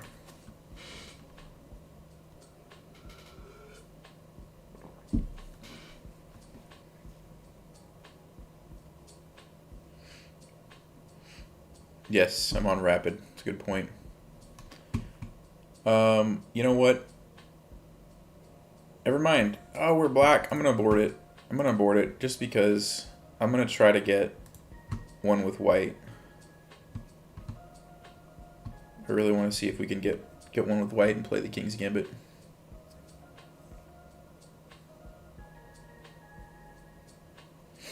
I can't do that too often though. I don't want to get my account restricted. But we'll try. We'll try one more time.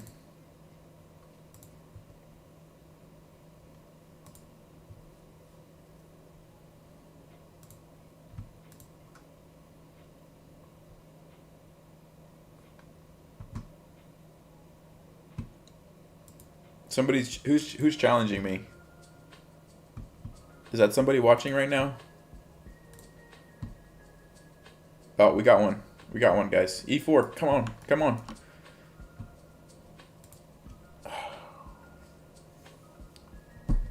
A6? That's the move? What is this? Alright, well we're gonna play D4. It's sad. It's a sad day. Yeah, this is, I guess you can play that, but I am going to, I want to do something aggressive. I want to do something very aggressive. Maybe F4. And then we can just put like the bishop on D3.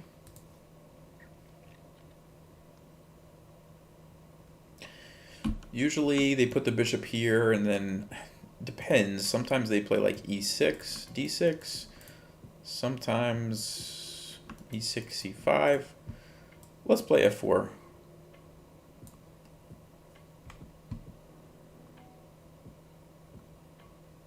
And then, so knight C3, you can't do that because B4 chases your knight away and you lose your pawn. But I could go knight to D2 or bishop D3.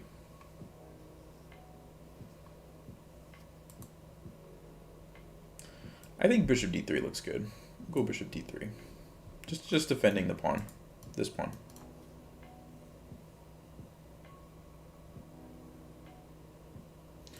Okay, so he's piling up on that.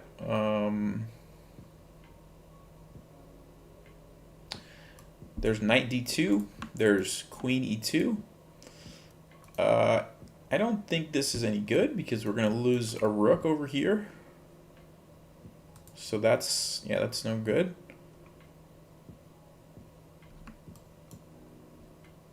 This move looks pretty solid. I guess queen f3 is playable too. It does put it in line with the bishop.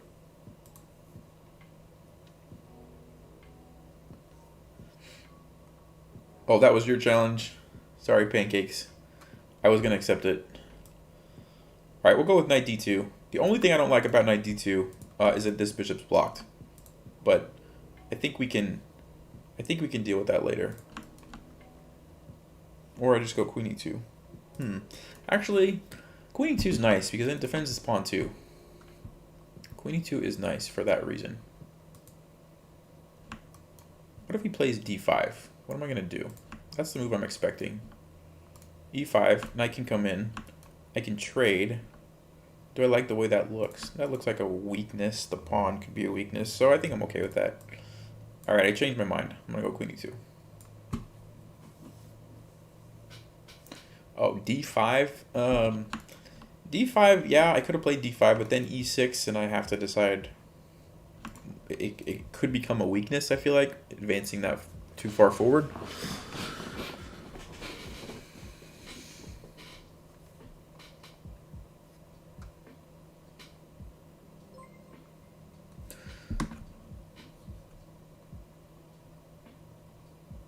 So now I'm thinking just like normal development looks fine. Knight f3. Or even here.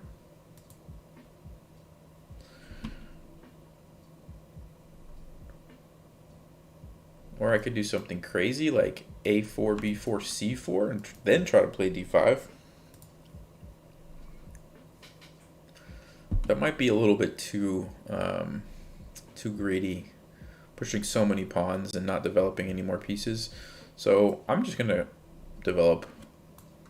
I don't want to overthink it.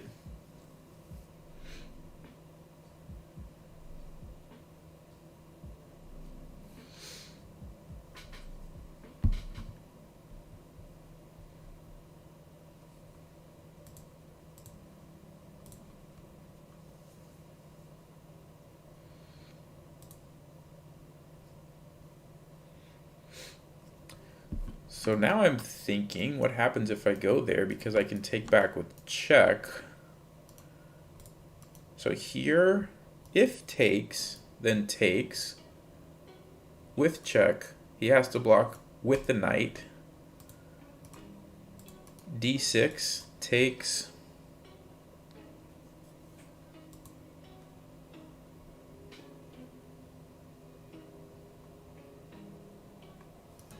Also could just move the knight immediately back. Doesn't have to take first. And that doesn't look awesome for me. Doesn't look awesome. So I don't think this is our moment to strike in the center. I don't think this is it. So I'm going to just play c3 to kind of just solidify everything and stop this move. I don't really want to lose this light squared bishop right now to that knight, so c3 looks good.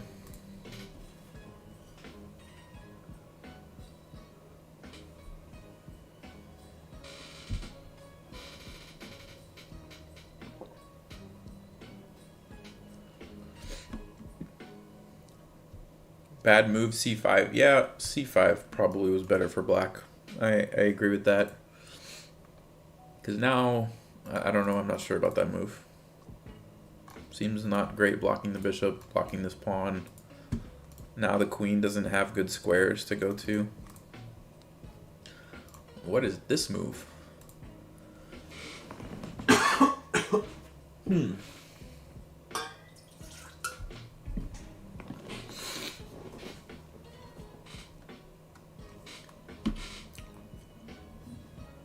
I'm not sure what's happening here, but that doesn't look awesome for black. I want to just play h3.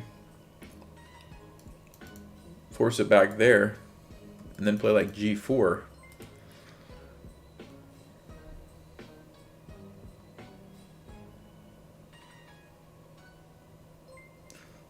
This is not possible, so I'm not worried about that. There's no other moves for the knight, so it has to go to h6, which is not an awesome square. Now it does allow and set up f5.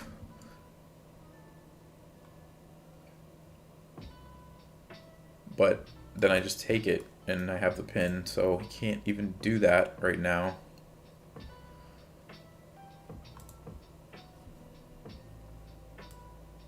So we'll go h3.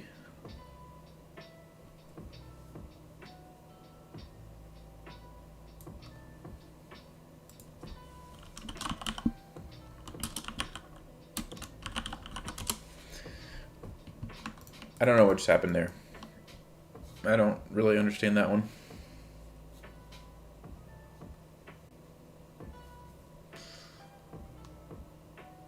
Maybe he wanted to create some weaknesses. In any case, I could just develop, or we could go for this super aggressive pawn storm over here, g4. We could castle. What happens on knight h5? g4, there's still a fork there.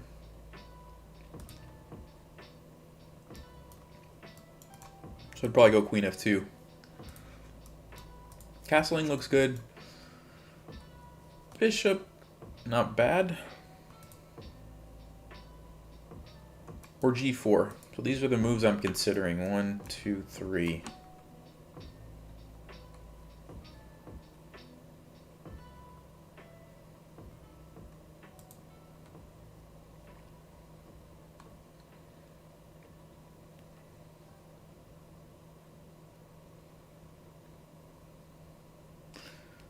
Normally I would play the bishop. Only reason I'm hesitating is because I have some ideas, tactical ideas with the queen here, that once the bishop goes there I don't have those anymore, but realistically probably not going to matter too much. That being said, castling looks nice because then moves like f5 become pretty good.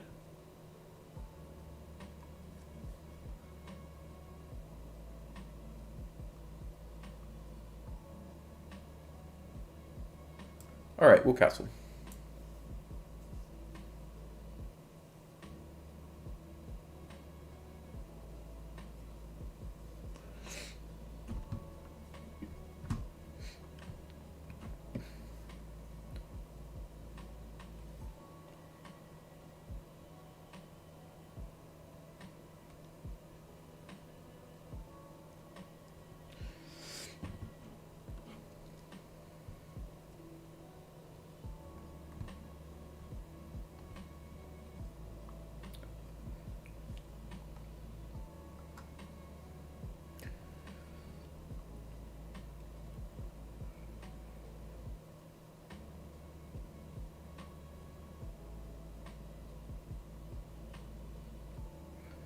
All right, so I'm just thinking through, like, a4 is an option to try to put some pressure over here, just developing the knight, or bringing the bishop out first and then the knight. It's probably the best, just so that the bishop can get off the back and then this rook can come over. If he castles, then I may try g4, which is super aggressive. I will want this bishop probably to be able to cover some dark squares, so bishop e3 looks good. I'm doing a blunder check on here. If I go there and block my queen, is anything going to happen? Not right away. If this knight moves, then I will have to deal with that. But then I have knight d2, so I think that's fine. On something like d5, I can just play e5. If the knight comes in, we can trade, and then that's going to be probably weakness. So I think I like that. So we'll go with bishop e3.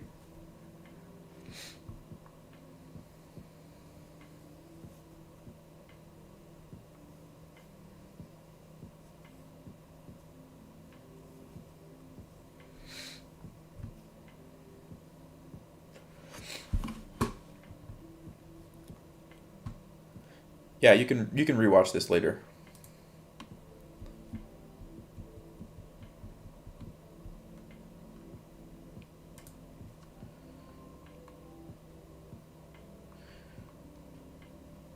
So one thing I'll say, when you're playing against openings like this where black for the most part just kind of sits back and lets you take a huge center, it looks awesome, but you have to be really careful when you finally decide to push forward, because if you do it at the wrong time and you don't carefully consider what happens, it can very easily backfire, and all these pawns and pieces and stuff can actually become weaknesses. So you want to be careful and really take your time before you break open the center.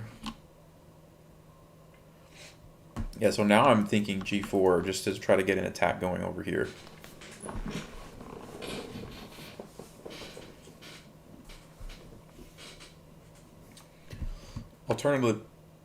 Alternatively, I can just go here for now and then do that next move.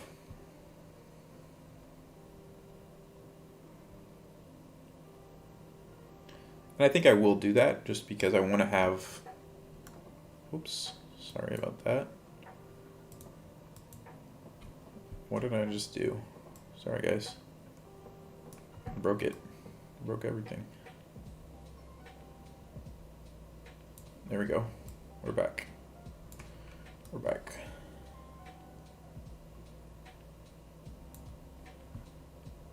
I think I'm gonna go with this first. It's usually a good idea to be developed before you start throwing pawns forward, so we'll just do that.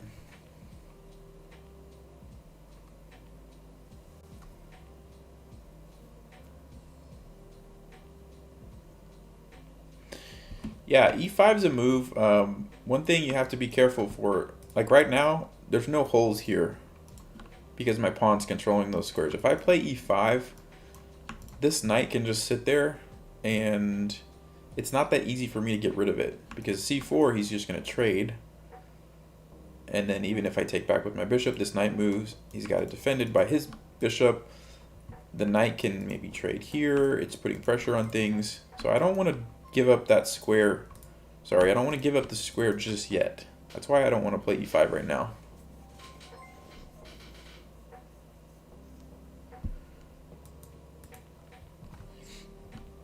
Yeah, Andy, that's right. Getting a little bit low on time, so I do need to start moving a little bit faster. That's a good point. We do have increment this game, so that's the good news.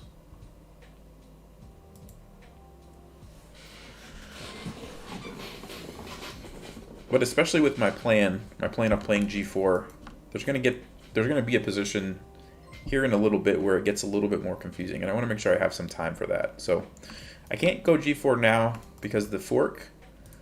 So queen f2 is what I think I will play, and then g4 next.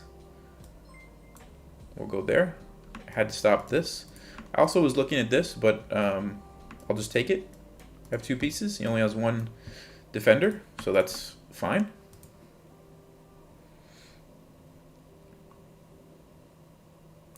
f5 might be the move that's played here. I'm wondering...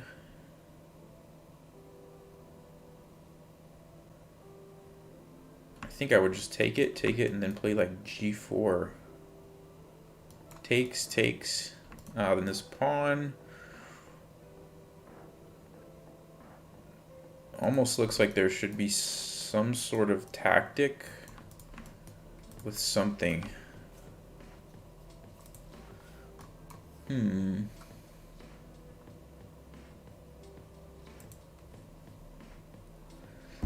There's also takes. Rook captures. I can play g4, forking those pieces, and then after the rook moves, take the knight.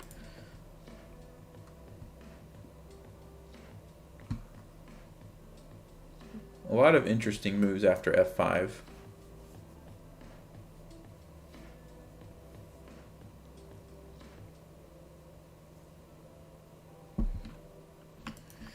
Yeah, I could play e5 after f5. The issue then is f5, e5, his bishop kind of becomes a monster here. And my bishop kind of doesn't do anything unless I can get g4 in. But then g4 becomes a little risky because captures, and then the rook gets opened up. Also, I might want that e5 square for my knight, so I feel like taking instead of e5 might be the route to go. Okay. I'm not expecting any of these moves, to be honest with you. So the first thing I'm looking at is, like, do I have a tactic here to win this knight? Because, like, d5 is a move. And then what's the knight going to do? Go to c8? Or c5 en passant and then capture with the knight? I mean, I guess he can save the knight. Oh, but c5, I just take this if I want. So that's definitely a move, but I might just continue with g4 and g5 over here.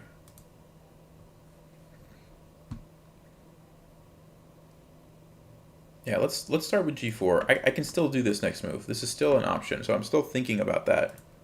I want to go ahead and kick this knight back. And I almost am tempted to just forget about this and, like, go for the king over here. Because that piece is way out of the action. This bishop's not doing a lot. Not doing much. I definitely have my pieces pretty much set up over here. So it feels better. It feels more natural to go for an attack than to, like, try to chase down potentially, like, winning a pawn over here on the queen side. It doesn't seem like it's worth it.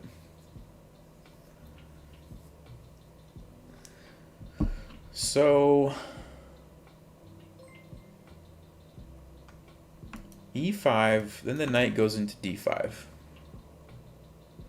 But we do get this diagonal opened up, which is good. g5, Knight has to go back to h5. We could play queen h4, attacking it. Where's the knight going to go? Nowhere. So g6 to defend it. That creates a big weakness there. We could maneuver the knight over.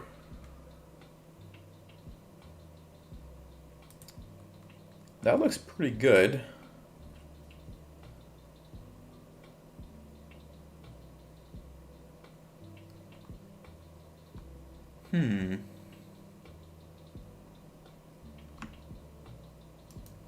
G5, knight there. I could even play queen h4 first. Or f5. Lots of good options. Let's go with g5. I don't want to waste all my time.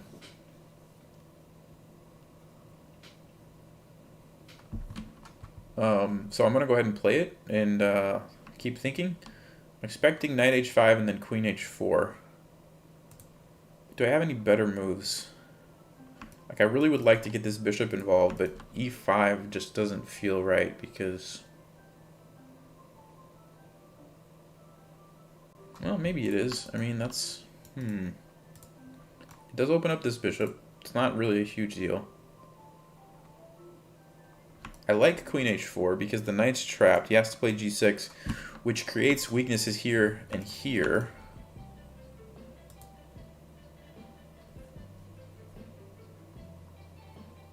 Can I take advantage of it is the question.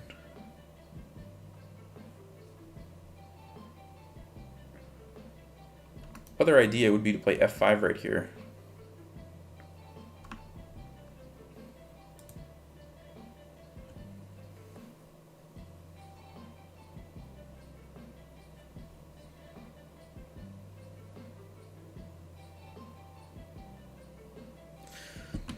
Okay, I think I'm gonna go with queen h4. And I'm thinking of like something along the lines of g6 and then maybe knight here, or here, and even like bishop e2 to get rid of this knight. Because once that knight's out of the way, we can do some cool things over here.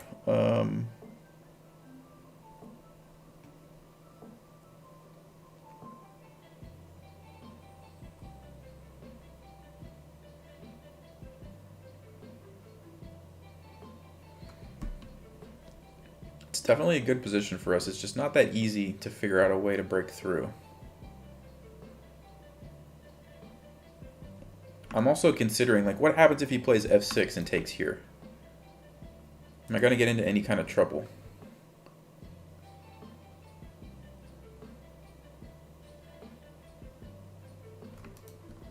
What if I played f5 right now? Threatening f6. If takes, takes. Threatening f6 again.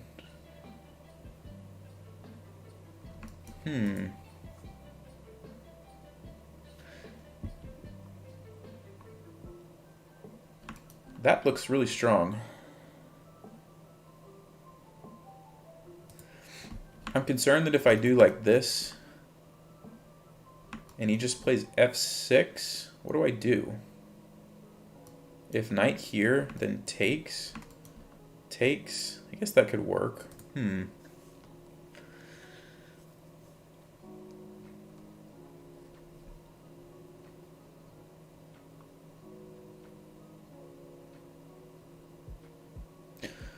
going to go with f5 because I have to open this up.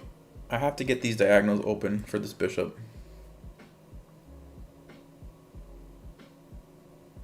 I think. We'll check it. We'll check this one after the game. This could be wrong, but I have a feeling this is what I need to play.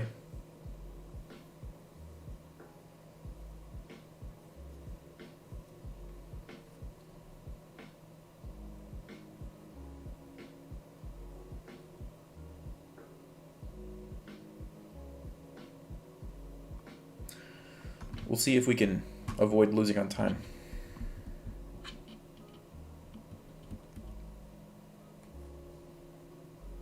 So I want to play f6, then I have like kind of have a mating net over here.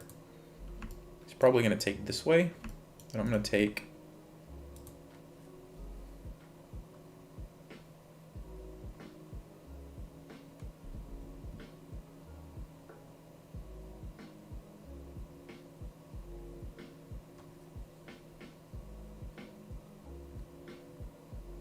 Can't take this way because the knight's hanging, so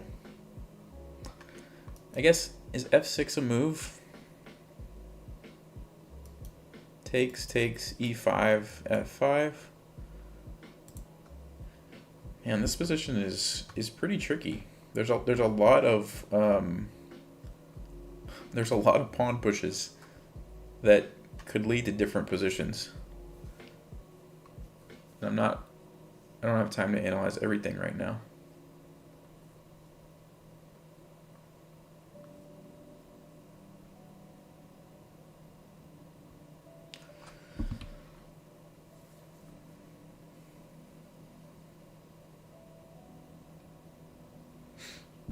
Yeah, rook e8. Yep, that's an idea too. And then after f6, the bishop could go back to f8. I think I would be okay with that, because then this knight is like just a target. I would probably just do this, but that's an option.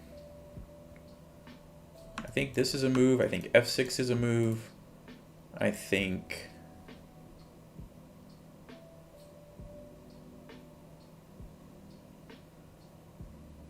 I don't know what else is a move. Is h6 a move? Probably not a good move. I mean, maybe. Try to take this. No, that doesn't make sense. I have too many pieces. Never mind. So it's probably f6, e takes, rook e8. Not seeing a whole lot else.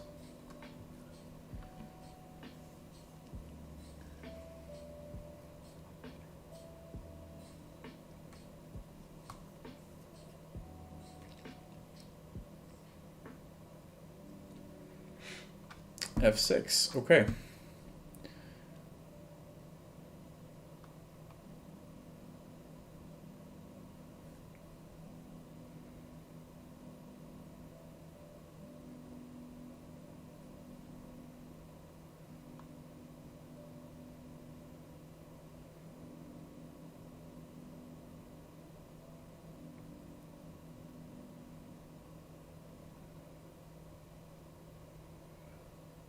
Well, I'm pretty sure I want to trade here. And then I don't know what I want to do next. Do I want to take this and play bishop g5? Probably. I want to, because then I can like take advantage of this. Or knight g5. Which one's better? Bishop or knight?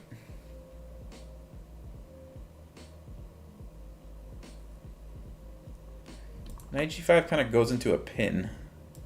So I guess it's bishop g5.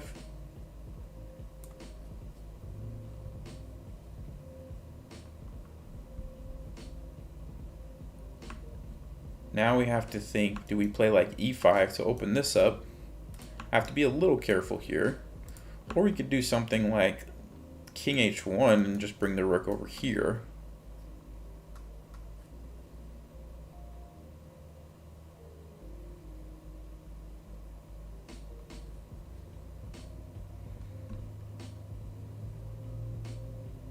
I think I want to play e5 and then probably sack the bishop here at some point.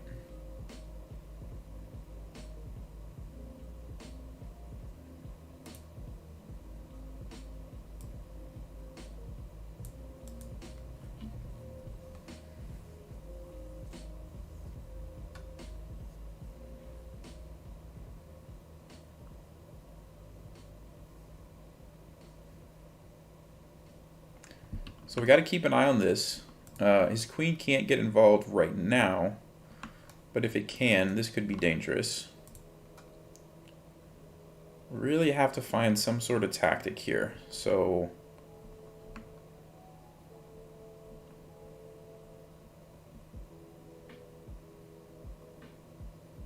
What is it? Rook f6? No, the knight takes. I was going to say this, and then rook f1, but I guess the knight just takes. Although, if the knight takes, then we have queen here, king there. Ooh. That's close. That's close to being the move.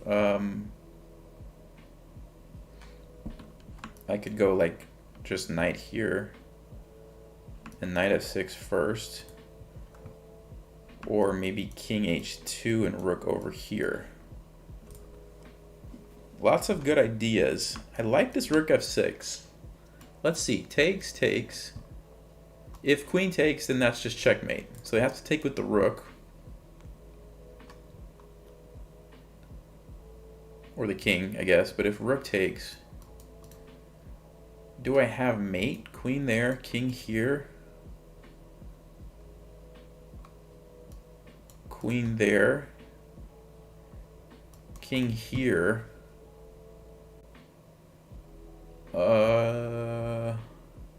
Then there's a fork. Wow. That kind of looks cool.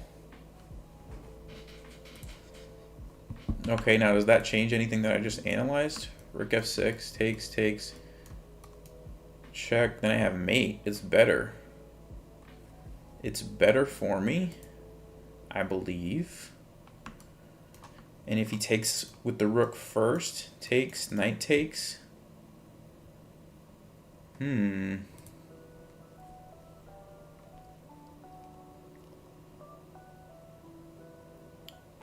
Or do I just play this? Okay, I like if the knight takes. I think we're in good shape. The question is if the rook takes.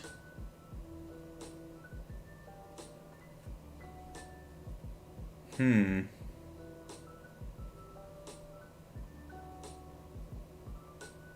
don't know what to do. Alright, I gotta play a move. I don't think this works if rook takes first. Because then takes, the knight goes back, and it defends. That's the problem. And if I follow up with rook f1, then there's rook h8. Sorry, rook h8.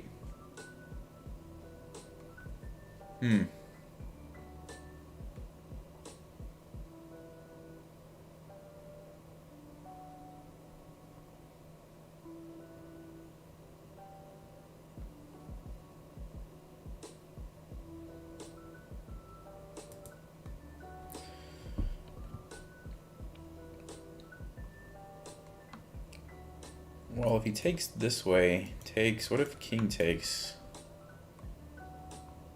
Then just rook over, game over. So the only move is rook takes. Only move. I think. Because otherwise we're taking this. Like, that's the threat. That's the idea. We want to take this pawn. So the rook takes, takes. Knight takes, or even if queen takes, I'm not too worried because then the rook gets involved, so that's good. So rook takes, pawn takes, knight takes, and then what do we do? Rook f1, rook h8. It's not ideal. I guess there's still ideas though. We can go here, and there could still be some tactics on G6.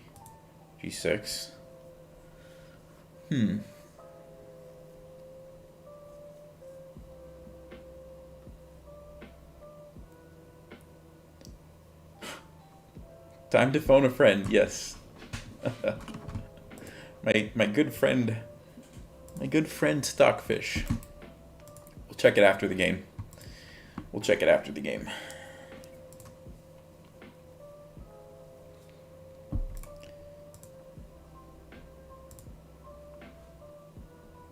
Yeah, we do have 10-second increment, which means as long as I don't lose material or something, it's fine, but... Alright, so he did that. Now I'm going to take with the knight. I guess we got to go with the rook over here. I don't really see any other moves, yeah. I'm expecting that, and then I guess we got to go like here. Or here. this one keeps the pressure on the knight. This one attacks that pawn and keeps the pressure here.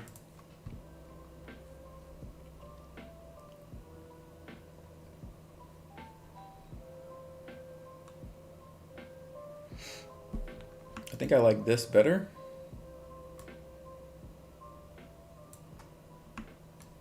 Because I want to move this knight and then do something here.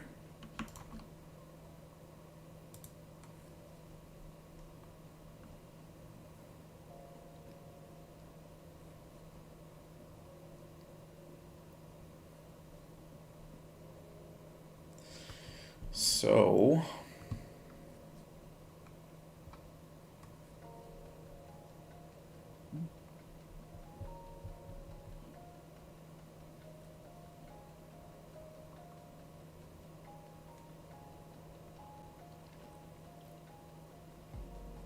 I mean, this is kind of a legit threat because there's two pieces lined up over there, so that's actually not that bad.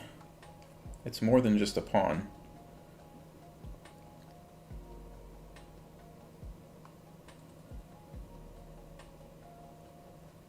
I guess knight here is actually pretty good too, because once this knight gets traded off, we have this idea. So knight here looks really good. I guess that's a move. No, I probably want to leave that knight there for this. So yeah, I guess this takes. Sorry, if I did do that, takes. Okay, I'd have a queen for. It's three pieces, isn't it? Unless I could win one of the pieces, but it doesn't look like it. Check. The bishop would go there. I could take that.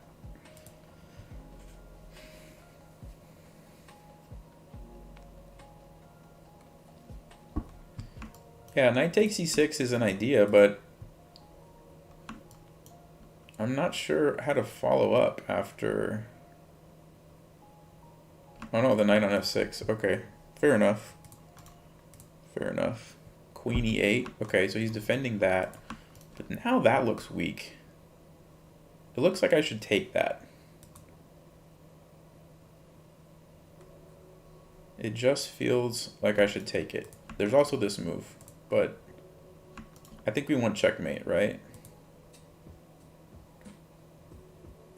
Or I could pin it.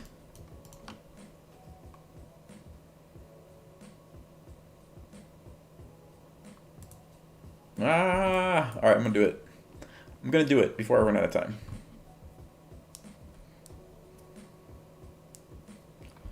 Now, how do we proceed here?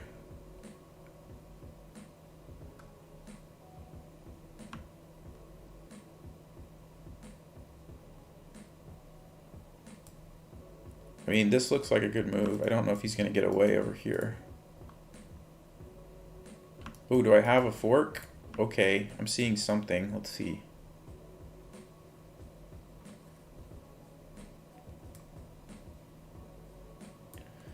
If he goes there or there, actually, I could do that. Or I could take the rook first and then do that.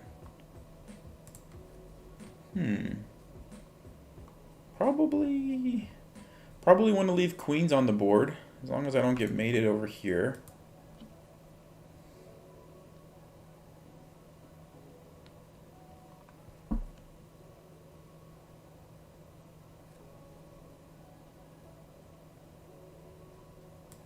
Okay. Well, we got to do that. Now the question is, do I want to trade or leave the pieces on? I think we want to leave the queens on because... Actually, I don't know. Maybe my king is more at danger than his now. It's fine. It's fine. As long as I don't get mated somewhere over here. We're good, and I should be able to play like this.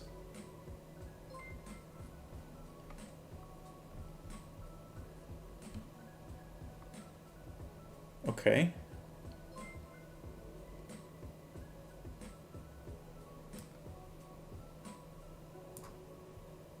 Now I'm probably going to go here and trade queens just to simplify. Go get a queen, win the game.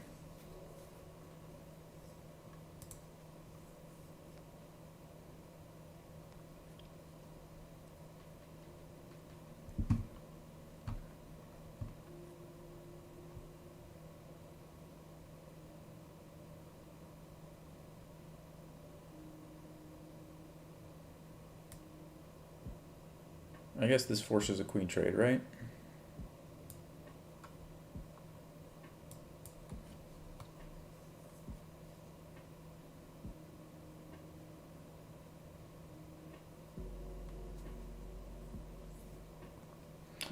So now we can just push this pawn and win because we have an extra piece, in theory.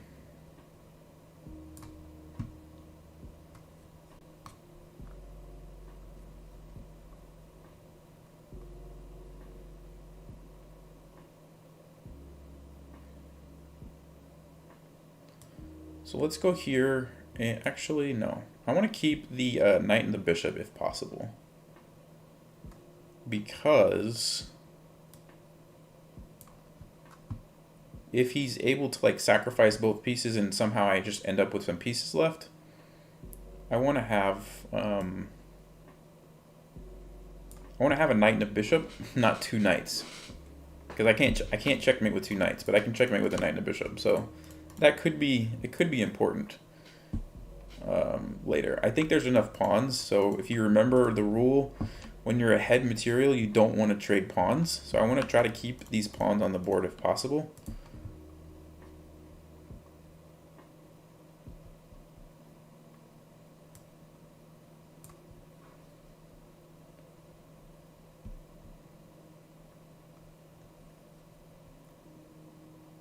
But trading pieces would be a good thing.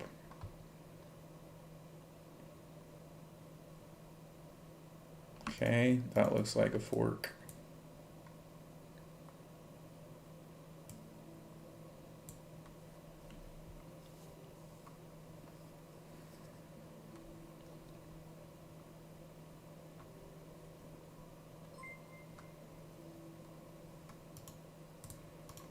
There's that. So it's not really a trade because I'm going to get two pawns. I mean, it's kind of a trade, but I think it's okay. Because I'm still going to have three pawns left, so it's fine. I'm actually probably going to win that one too, so we'll do that.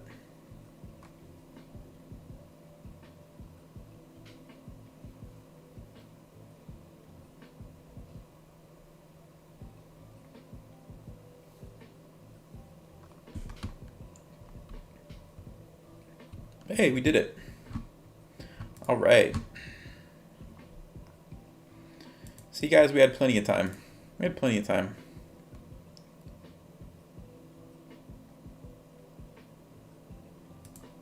All right. We'll do a quick analysis of that final position there just because I want to see what was happening here. Let's go back right about here. Actually, sorry, right here. Rook f6 was a mistake. So what was the best move? King h2. Okay. So the idea of trying to get the rook here, I guess, was the best plan. Interesting. Rook f6 was a mistake because... that wasn't good. What was the best move here? Rook g8? Wow. I don't think anybody would have played that. Rook g8. Okay. Queen g3 was good. Alright, and that was good because of this tactic, which I didn't see right away, but we found it later. Cool. So we didn't really mess that up too bad. Alright, good deal.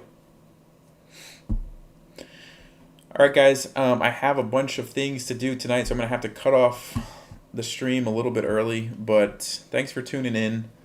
Same time next week, and I'm going to be sending out hopefully in the next couple days, another puzzle, kind of like my most recent video. I'm going to try to make that a weekly thing. And so I'm working on the solution that's going to automate that process the best so that I don't have to manually enter in all the data. So we may end up doing like a Google form, Google quiz kind of a thing. I think that might work pretty good. So we're going to try that, but be on the lookout for that. Appreciate everyone tuning in. I showed this earlier, but I'll just throw it up here again. We've been absolutely exploding the past couple of days. So appreciate all the support. I really don't know what's happening. It's hard to believe that there's like 17,000 subscribers now. It's nuts. But much appreciated. Thank you guys. I'm glad you're learning. And yeah, stay sharp, play smart, take care.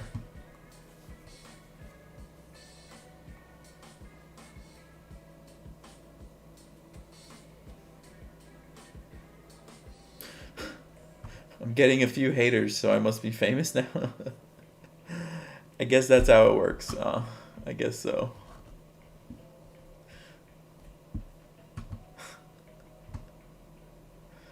All right, take it easy, guys. Catch you next time.